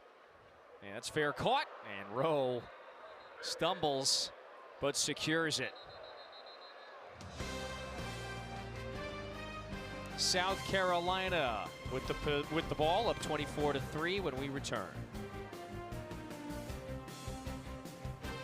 South Carolina, you could look at it this way, was 1 win shy perhaps of making that playoff field a year ago. One of the bevy of SEC teams in the top 25. Now, that number 10 ranking for the Gamecocks after their win last week against Virginia Tech. First time in the AP top 10 in more than a decade. And the expectations surrounding this program, the hype, the intrigue, hasn't been this high since Steve Spurrier was running the show. Remember those 3 straight 11-win seasons? They would have made made the playoff if there was a playoff back then. Yeah. And you think about all the talented players that they had during that time. And I think when you look at this ball club, they are in a situation where they have a chance, and this is a game that they'll look back and say, hey, we have to clean some things up. And coaches can coach harder when you have played a game like this and you didn't give your best effort. A lot of things are illuminated. Back on the ground again, the second down carry, and there's just nowhere to go. This has not been a great game on the ground. And that's what I mean by best effort of running the football well, doing the little things well. They started off with a lot of penalties against their offense, which doesn't give you a chance to have positive momentum. They're averaging about a little more than 3.5 yards a carry tonight. That's all. And the biggest run, a run of 16 for the phenom right there, Sellers. Well, look how elusive he is, but he's just got to step out of bounds. Everything was well defended down the field. Mike Lunds was applying the pressure. Again, we have mentioned his name several times today, and South Carolina is going to punt it away. Yeah. Well, Lunds is right there. I mean, as soon as he comes, Sellers doesn't have a chance to even set. Lunds was on him so quick. It's been a bit of a choppy game for the Gamecocks. Yes, it's not what you want if you're Mike Shula and his offensive unit, but that's what you have. That's why you got the tape, and you'll go with this win if they stay ahead, which it looks like they will. But then you have to start looking at next week of what's happening, because you got Vanderbilt coming here. It's going to be the SEC opener. You know, if you remember Brenyon Scott, the defensive back for South Carolina State, who was helped off the field earlier in this half. Ashley Stroline's got more on his status. Ashley? A number of time over here watching Brenyon. He was in and out of the injury tent. He made 2 trips to the injury tent, but he is back on the sideline with his teammates. No helmet on, but he is making his way up and down the sidelines, encouraging his teammates, getting some encouragement from his teammates as well after going through that very scary incident earlier. You can tell he definitely wants to be out there, but it doesn't look like he'll be playing the rest of this game. It's good news, and it was good news when he was able to get off the field on his own power. There is a fumble. South Carolina's got it. Goodwine. Make it. Jaron Willis takes it to the house. It's a touchdown. Stubblefield gets in the game and is able to hand the ball off, but it wasn't clean.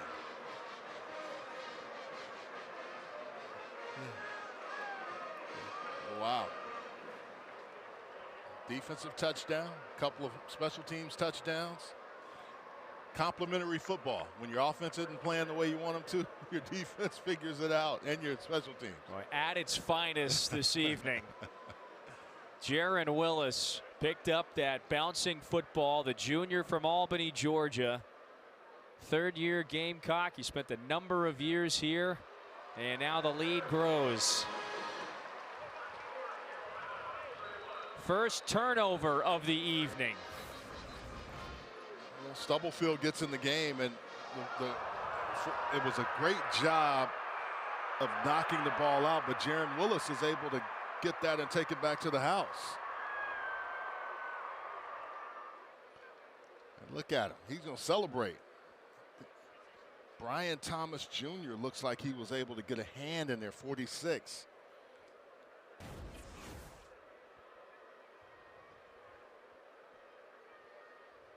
And right on, it was Thomas who knocked it away.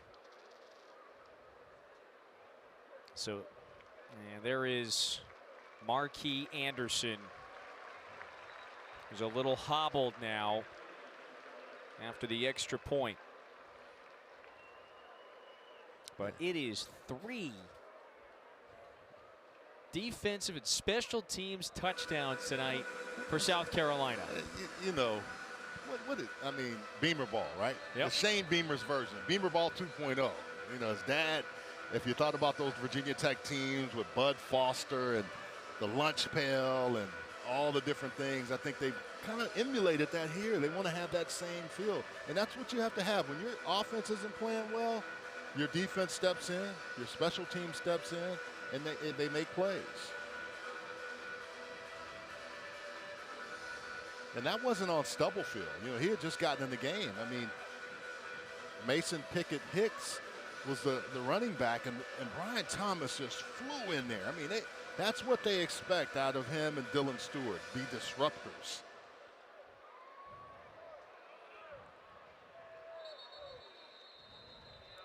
So this defense that has lost so many key players from a year ago, and you can see players that have stepped in here. So this is our all-new SEC Network Fall Football Weekday lineup. From Monday reactions to Friday previews, we have you covered throughout the season. Every show also available streaming on the all-new ESPN app. Yeah, a couple of second-rounders you were referencing. They had a lot of guys on this defense that left, and I think that put this unit in a salty spot because they were like, hey, look, we're pretty good. They needed to show it. But in the first 2 weeks, they have done a really good job in totality of being effective, flying to the football, wrecking havoc, and doing a lot of things that you expect the South Carolina defense to do. So second snap of the evening now for Ryan Stubblefield. Gets knocked down. And it was Desmond Umazulu who shoved him straight down to the turf very quickly. You just keep seeing different guys that can make plays. Umazulu on the left side of your screen. I mean, he was there so quick. He thought the ball got off. I got a sack, but he didn't realize it because he thought the ball was gone. Long, athletic guy that can make plays at 6'6", 255 out of Upper Marlboro, Maryland. So after a loss of 12, 2nd and 22, more pressure. That pass is caught. And we got a flag on the near side of the field. Jordan Smith did make the catch. An eligible player downfield on the offense, number 77. That penalty is declined. It's third down. So Charles, here are the aforementioned Gamecocks. These are the 5 defensive players. Just 5 players from last year's defense alone were drafted, several in the second round. All 5 of these, of course, on their active rosters to begin the NFL season. Well, you talk about certain things about South Carolina when they're really good. It's defense, right? I love the Matt helmets tonight, too, but I think that's what you have. And you have these young guys that have played with those guys that you just saw that said, hey, I want to be a part of that, too. Stubblefield on the run. Pass is bobbled and dropped. Johnson could not haul it in. So it is 4th and 15. And so the South Carolina pressure, it's getting to the backfield. They're starting to toy with Stubblefield. Well, you know they're one-dimensional now. They're not really looking to run the football anymore. The last time they tried to run, turnover. And it just, once they start understanding, hey, we got these guys where we want them, they just keep attacking. Please reset the game clock to 4:44. 4:44. Thank you.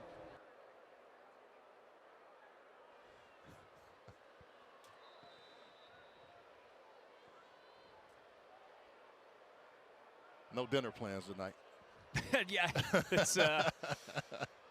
it's Williams Bryce after dark here. Remember, this is Rowe who breaks away from one tackler and then finally slammed back down after a gain of 8. So we will see Lenora Sellers today. It's been an up and down game. 7 of 14 through the air. He's taken off a couple of times and showed his mobility, Charles, out of the pocket. Been able to run the football, and then he got going with the pass game, which you expect to be even better than it was tonight. 7 of 14, he's not going to be happy with that. But I think the thing is, you look at how do you just keep battling. And that's what I like. I have always said this about Lenora Sellers. I love how he just attacks and doesn't quit. Lets this one fly down the sideline and a little too far out of Nick Harbor's reach. Now, he was open, Charles, but they cannot hook up, that duo. Yeah. give them a little bit more air on that. The one thing they want to do is he wants to continue to be more accurate. And that's a chance right there. That's an easy throw and catch. You're working in a position where you have a sail route. Just give that receiver a little more air. And we heard Mike Shula mention it this week. Just those areas of focus. It's the anticipation. It's the processing. Recognizing, to your point, where to float it. That time he completes a pass there to Vandrevius Jacobs. Third and medium. Well, and as you watch him, you can see it happening. You know, but there's still going to be times where you say, and he knows that. And that's the beauty of it. I like when his body language, even when he feels like, okay, and he's smart enough to process that and say, okay, let's come back. And how am I going to attack that the next time? And that's all you can ask for out of a quarterback. Sellers plants the feet, throws high, Rowe catches, but short. So it sets up fourth down. Let's go to Ashley for more on Lenoris. Well, I had the chance to speak with Lenoris ahead of tonight's game, and I said, what was your biggest area of focus in the offseason? Sellers said he really locked in on his footwork. He said he feels like that's the key to being consistent that allows for overall success. He says if my footwork is right, the throws come easy, and it allows for more consistency. He also told me the game is really slowed down for him, and he understands the why of each play they're doing. So he's got to get the footwork right here. Little pressure, fourth down. He completes the pass to Jacobs. First down. Well, I love what Mike Shula does there. It makes it easy because he spreads them out and he knows right away where to throw the football quickly. And Ashley talked about footwork. Watch his feet. Get in position and throw. A little bit behind, but not by much. But he knows right away because he has a clean look. And that's all you can ask for as a quarterback on fourth down. So Jacobs, by the way, with his third catch, that leads all South Carolina receivers. Fake the handoff, flick it downfield. Look who's wide open for the touchdown. It's Jacobs. I mean, he just went by the defensive back. And Lenore Sellers with a nice throw. Got the first down on 4th and 1, and then a huge strike. That's 2 weeks in a row where he's been able to attack the defense deep. Second career touchdown for Vandrevius Jacobs, and his first in a South Carolina uniform. Gamecocks have just busted it open here in this third quarter. And this their third touchdown of the quarter. Oscar Attaway on the ground, Sellers to Jacobs. The defensive scoop and score. And it's a lopsided 38-3 lead. In a much better pocket. Look at the protection here for Sellers. Nobody there. And you got a guy running straight down the field in Jacobs. Easy throw and catch. Puts the ball on the money. Jacobs secures it. Nice job. And he's really played well tonight. Fourth catch for Vandrevius Jacobs. He leads the way, 57 yards through the air. That one, the 35-yard strike, the biggest pass play of this late evening battle. Remember, we were supposed to kick off at 7 o'clock. Nearly 2.5-hour weather delay. Yeah. So we got started around 9:30. So this crowd, though, it has stuck around for much of it. Home opener for South Carolina. I don't know about you, but it was tough for me to get in here. And then when we got here, oh my goodness. It was a zoo. Yeah. Getting into this place today. Well, that signifies the excitement and the enthusiasm surrounding this program. So this is our SEC Network football slate next week. Auburn at home against South Alabama at 12:45 Eastern. And then later in the day, Arch Manning and the Longhorns. They're back home against UTEP. Louisiana and Missouri, and then Alcorn State, Mississippi State available on SEC Network Plus. South Carolina You mentioned it, Charles. It opens up SEC play next week against Vanderbilt, team that just scored 44 against the Hokies earlier today in a win. The good thing is you and I got to see Vanderbilt last week, and now this week South Carolina. So I'm looking forward to that matchup next week. Two teams that really feel like they're heading in the right direction with what they're doing. It does feel like those are two programs that are breaking through in their own right. So Vanderbilt a year ago, the 7-win season. First winning season in more than a decade. South Carolina with the 9-win season. Their best year in more than a decade as well. So two programs that are on the up and up. That pass from Stubblefield, rifled and caught. So nice grab by Shamonte Burgess, his first catch of the evening. Minute and 30 left in this third quarter. Good catch and being able to secure the catch. And Burgess upended that time. The conversation surrounding the Gamecocks entering this season, the very hopeful faction of the fan base was thinking playoff or bust, especially on the heels of last year. But even despite some of the struggles earlier in today's game, it's still fair to say it does feel like at this point they very well are a contender to perhaps make the playoff. This is Stubblefield. Boy, he has got some great speed, taking off and cutting up field for a first down. Well, I mean, look at the team across the state. I mean, they were struggling with Troy. You know, and I think sometimes that happens, man. When you have big games that you play one week and then you have to come back. I'm not making excuses. I'm just saying for, 18 to 23, 24-year-old guys, it's hard to keep their focus. And this allows you to take that tape and really coach your guys hard because you're going to have to be ready next week. You know Vandy's going to come in here ready to play, and you've got to show that next week as well. Still, it's early, Charles. Oh, yeah. It is early as teams continue to figure themselves out, find their ways. So this should take us to the end of the third quarter. South Carolina State, the MEAC champs from a year ago, they are driving. But it's the Gamecocks that score 21 in that quarter. Couple of offensive touchdowns and then the fumble recovery, scoop and score right here. There's Jaron Willis, Oscar Attaway, and then Sellers to Jacobs, the scoring in the quarter. Well, welcome back to Williams-Brice Stadium, where the Gamecocks lead 38-3 heading into the final quarter of play.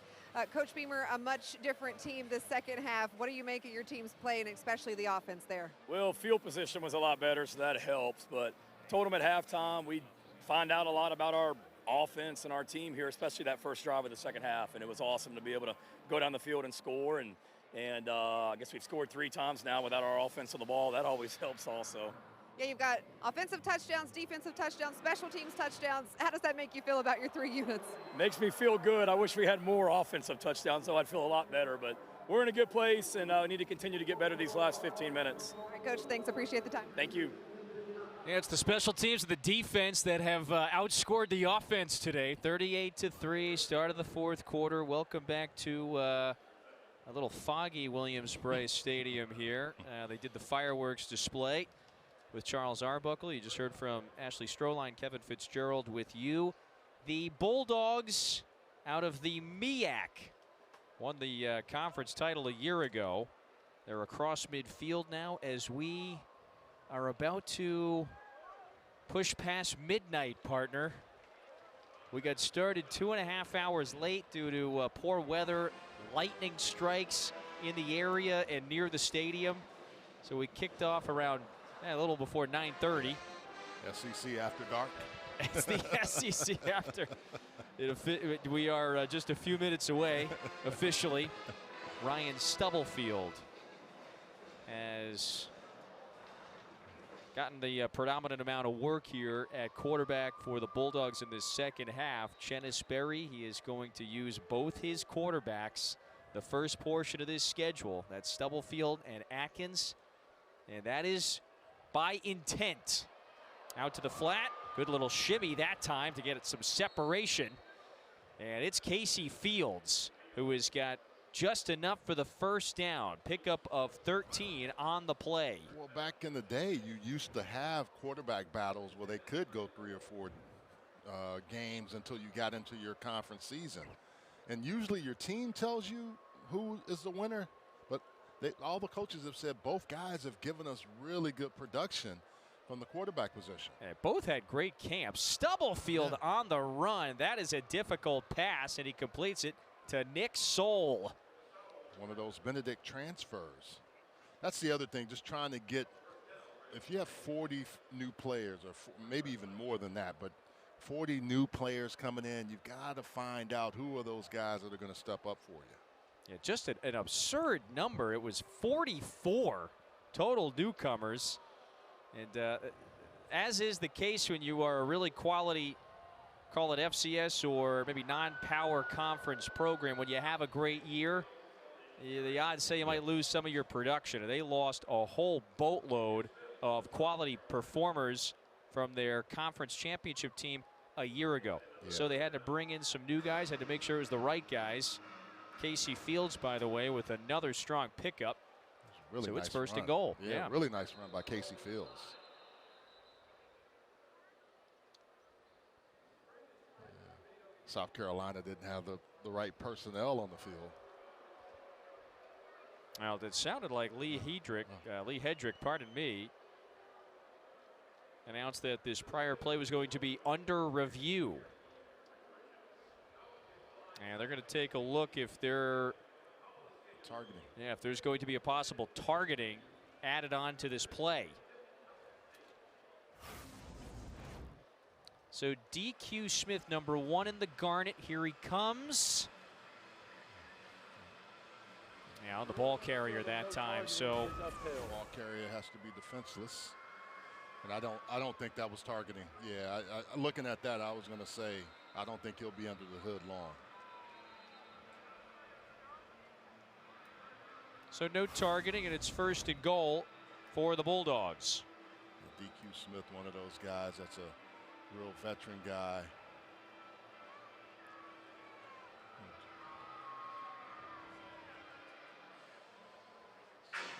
Hits him in the shoulder area, and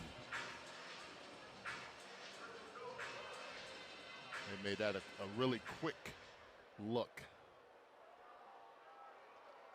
South Carolina State is trying to find the end zone. Hasn't done that yet today. Stubblefield lets it rip, but it's too far out of the reach of Tyler Smith. Had to get rid of that quick. Second and goal. Stubblefield has come in and showed that, you know, Billy Atkins did a nice job early, but Stubblefield has found some. He hadn't found Jalen Johnson, but they found other weapons, and Casey Fields has really done a nice job. You're seeing a lot more of Fields this second half. Yeah. South Carolina State has the luxury of playing 7 non-conference games before their MEAC schedule. It's a 6-team league, so you only play 5 conference games. And Chennis Berry has been more than candid about that. Maybe the first 4 or 5 games of the season, he will see who's going to come out and be the more productive quarterback. Stubblefield to the back corner. And Soul is in for the touchdown. Yeah, really nice throw and catch by those two guys. Yeah. South Carolina State attacked on that drive, and Stubblefield looked really good getting them down the field. Transfer out of Incarnate Word. 11-play, 75-yard touchdown drive, engineered by the 6th-year senior Stubblefield. And so the Bulldogs have found the end zone. Nick Soul makes a nice catch in the back corner. And Cavanillas Alti, no problems on the extra point.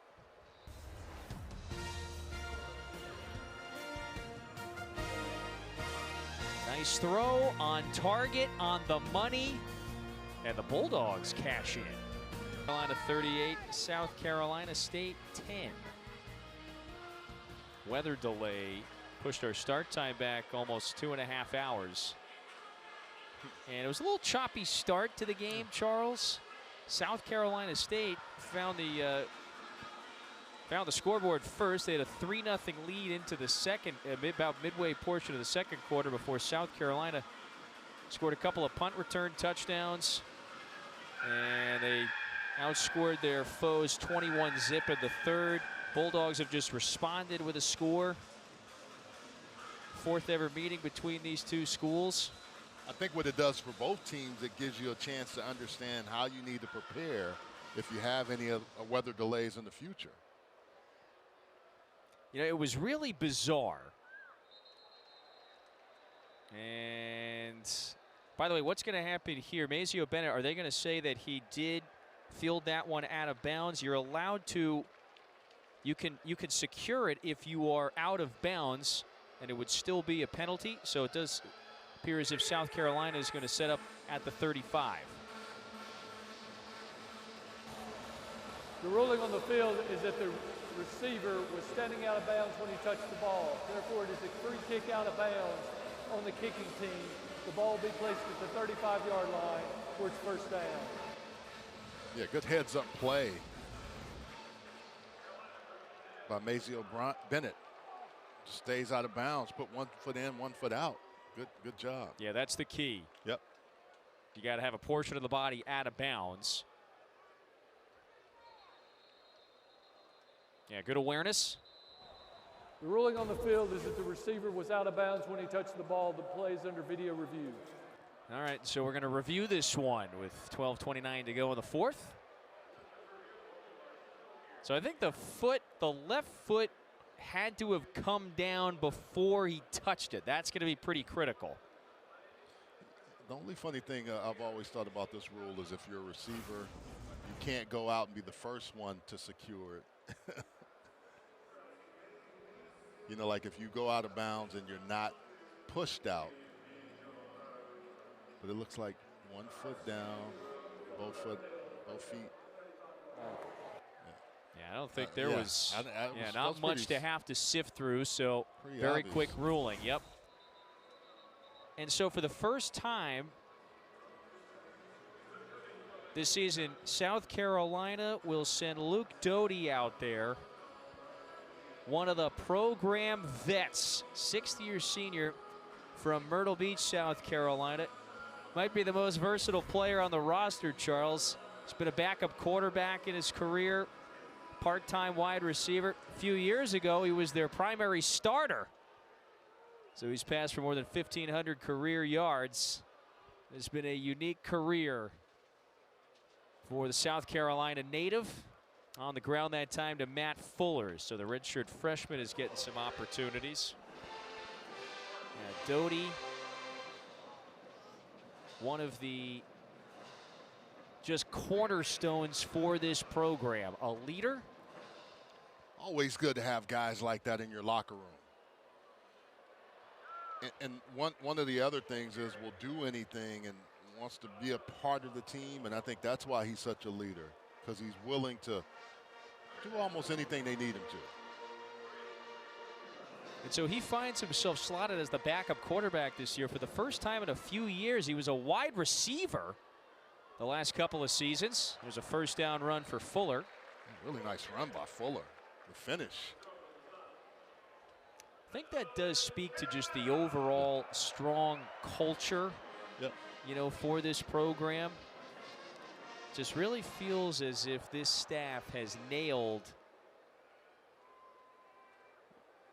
I mean, even when we spent time talking to Coach Beamer and his staff, just all the things you can hear, and even when guys have transferred in, some of the things they've said about how it just made them feel like a real family.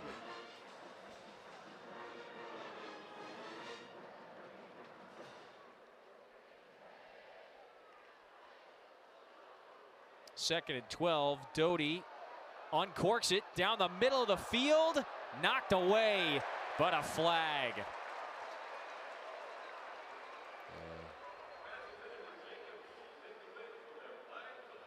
Looks like this one may go against Marcus Samuels. Pass interference on the defense, number 21. A 15-yard penalty will be enforced from the previous spot, and it carries an automatic. He gets there early, and it's a pretty easy call there. And nice job by the receiver of just slowing your body down enough where the defensive guy has to come through you. So it's 1st and 10 for South Carolina now, all the way down to the 39. Smart play by Jacobs. This is Jawan Howell. He gets a carry. And no gain on the play. That's the other thing. They have some very good backs that can come in and make some plays. Let's go down to Ashley. Well, you guys were talking about the culture here at South Carolina in the football program, and one of the ways that the players told me they've been bonding leading up to the season, that's all the activities that head coach Shane Beamer has organized for them. Dodgeball, ultimate frisbee, some basketball. They said we're all super competitive, and this type of stuff only played into it, being able to spend time with each other outside of football, learning to have fun, but also leveling up the competition. And Nick Harbour told me that dodgeball got so serious, shirts were coming off, sweat was flying, and everybody wanted to win that one.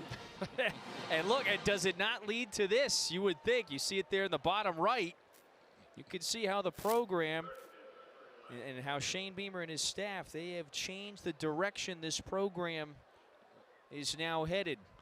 A few subpar years. And he was around in those Spurrier days and understands how it's imperative to get the top kids out of the state of South Carolina. I mean, if you're going to compete and be able to win, the state is not big, but they always have very talented players. And that was the one thing he said when he took this job. He said, I have to do that. I need to make sure the best players in the state stay here, and i.e. guys like Lenore Sellers. Or if they're not high star, guys, they can also then say we will have a situation where we'll make sure we have good players that we develop. They blow this play dead, because it looked like the defensive False lineman. start on the offense. Not all 11 players were set prior to the snap. That's a 5-yard penalty, and it remains 4th down. Boy, I thought for a moment there that they might have caught South Carolina State offsides. Yeah. But this one's on the Gamecocks. Yeah. He's not set. Jacobs is not set. And he's asking, and he's still moving. And he's like, hey, I asked you. You got to tell me. And you're the one that threw the flag on me. That would make me mad. It's a tough break. Because you're asking the guy, hey, look, am I in the right position? And he didn't give him the But back to your prior point, Charles, it just seems as if this program has really nailed that tactful side of the recruiting game, whether it's in-state high school talent, getting the right quality fits out of the transfer portal, and it's led to that turnaround that Ashley was alluding to and what you saw there on the screen a few moments ago. So another flag. Illegal formation on the kicking team. Number 12 is lined up in the backfield. That 5-yard penalty will be added to the touchback spot. Well, just a little sloppy sequence here. And so we'll step aside for a moment. Shane Beamer unhappy, but his team's ahead late in the 4th.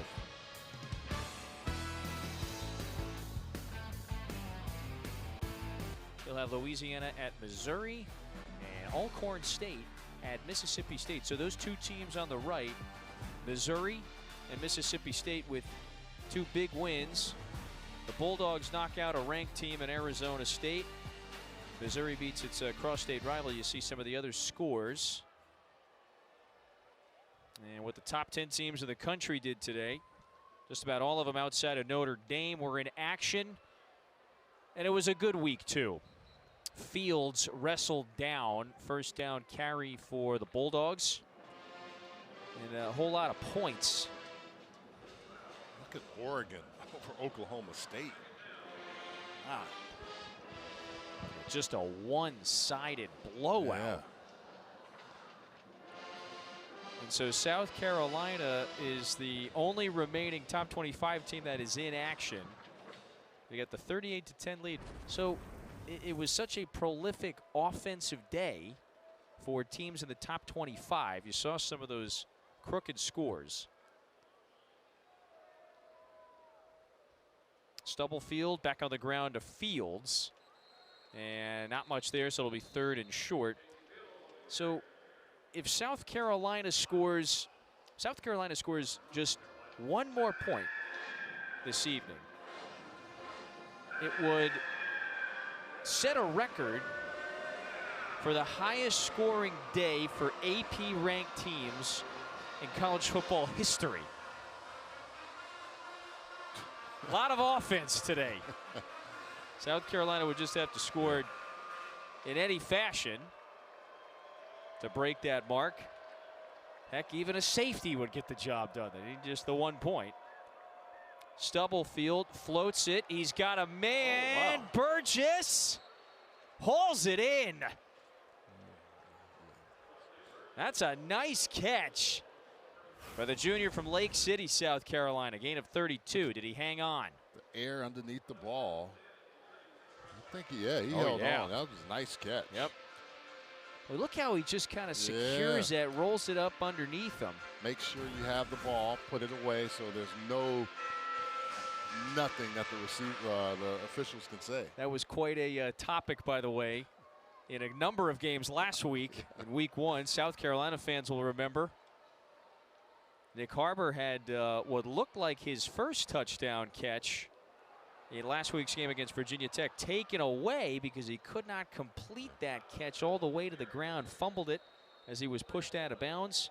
Now he ultimately later on avenged that with a 65-yard touchdown catch and run. And we've got another flag down with 6:56 to go. Play for an illegal block in the back. It is 2nd down.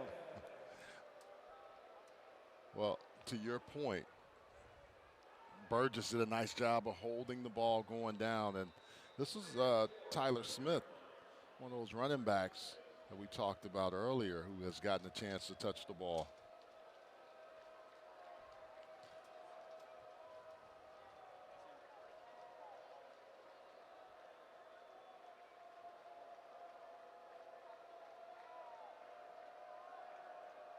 There goes Burgess, 2nd and 4 from the 30. Stubblefield stepping up, misfires. And he had a man downfield, could not connect that time. He's looking for John Grant, that's the tight end.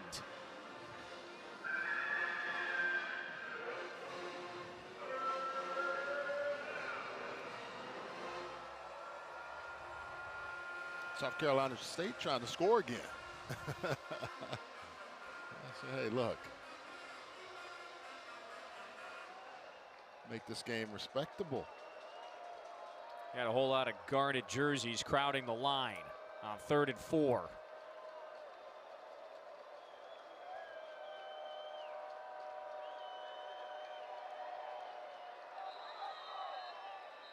And delay a game.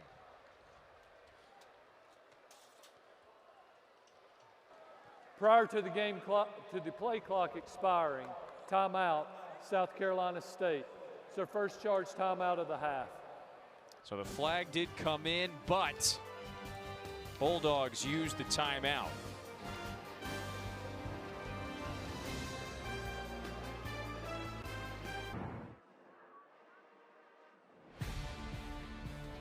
These are our next featured women's volleyball matches on SEC Network. It starts with number 23 Georgia Tech taking on Tennessee in Knoxville. That's Tuesday at 6:30. And then the following day, Florida State's on the road, takes on Oklahoma at 7. Should be 2 great nights of volleyball. 6:21 to go at Williams-Brice Stadium. It's a late night in Columbia.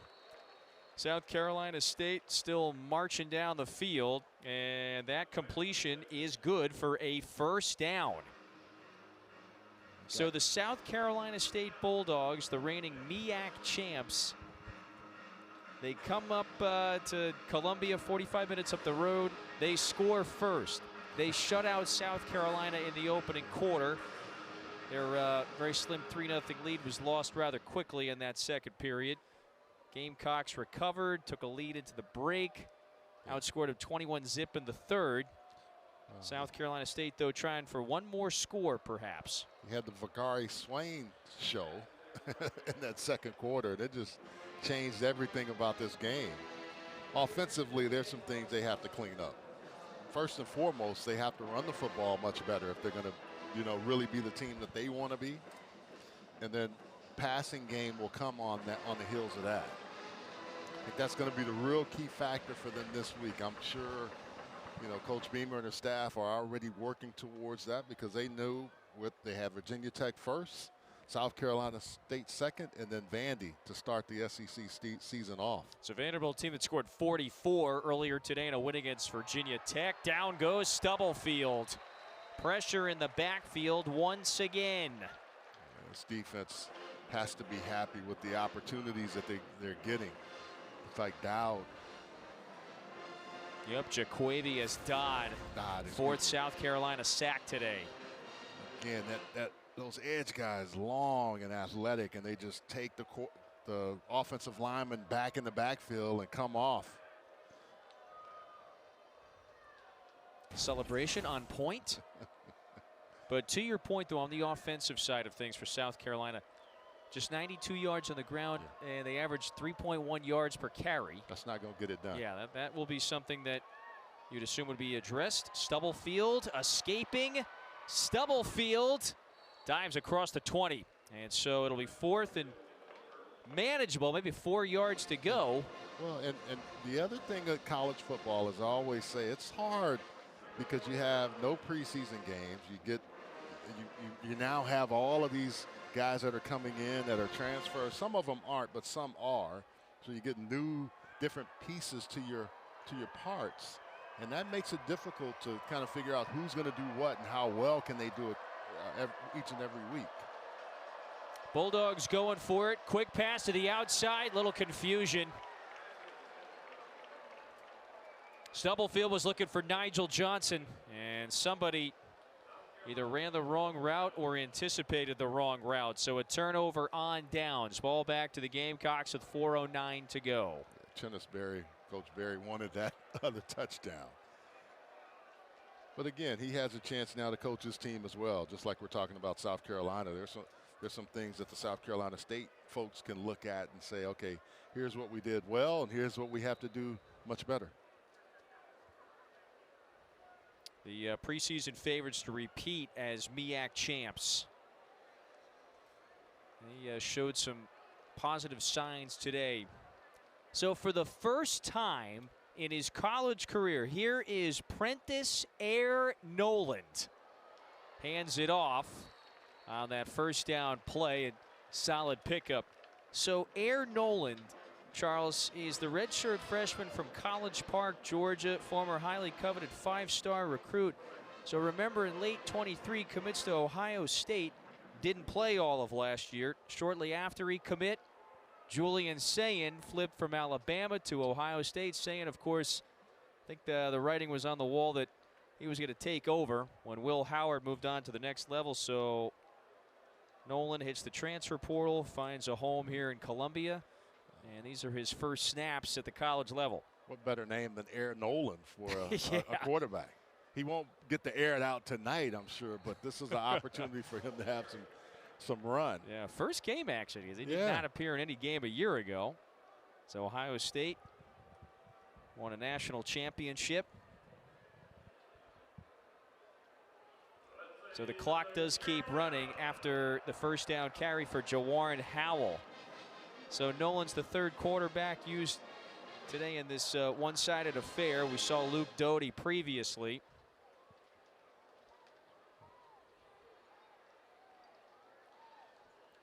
While there are things that will certainly be addressed, this is going to be a Gamecocks team that's going to be 2-0 to start SEC play next week. And they dive right into it. It's Vanderbilt, then at Missouri, Kentucky, before their first bye week, that first weekend in October.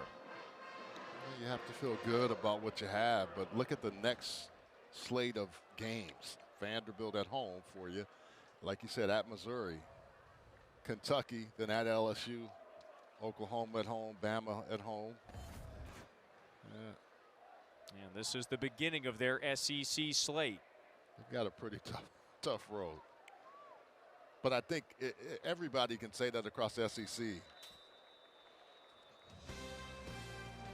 Life in the SEC. Yeah. Yep. 2-minute timeout. Gamecocks 2 minutes away from a victory.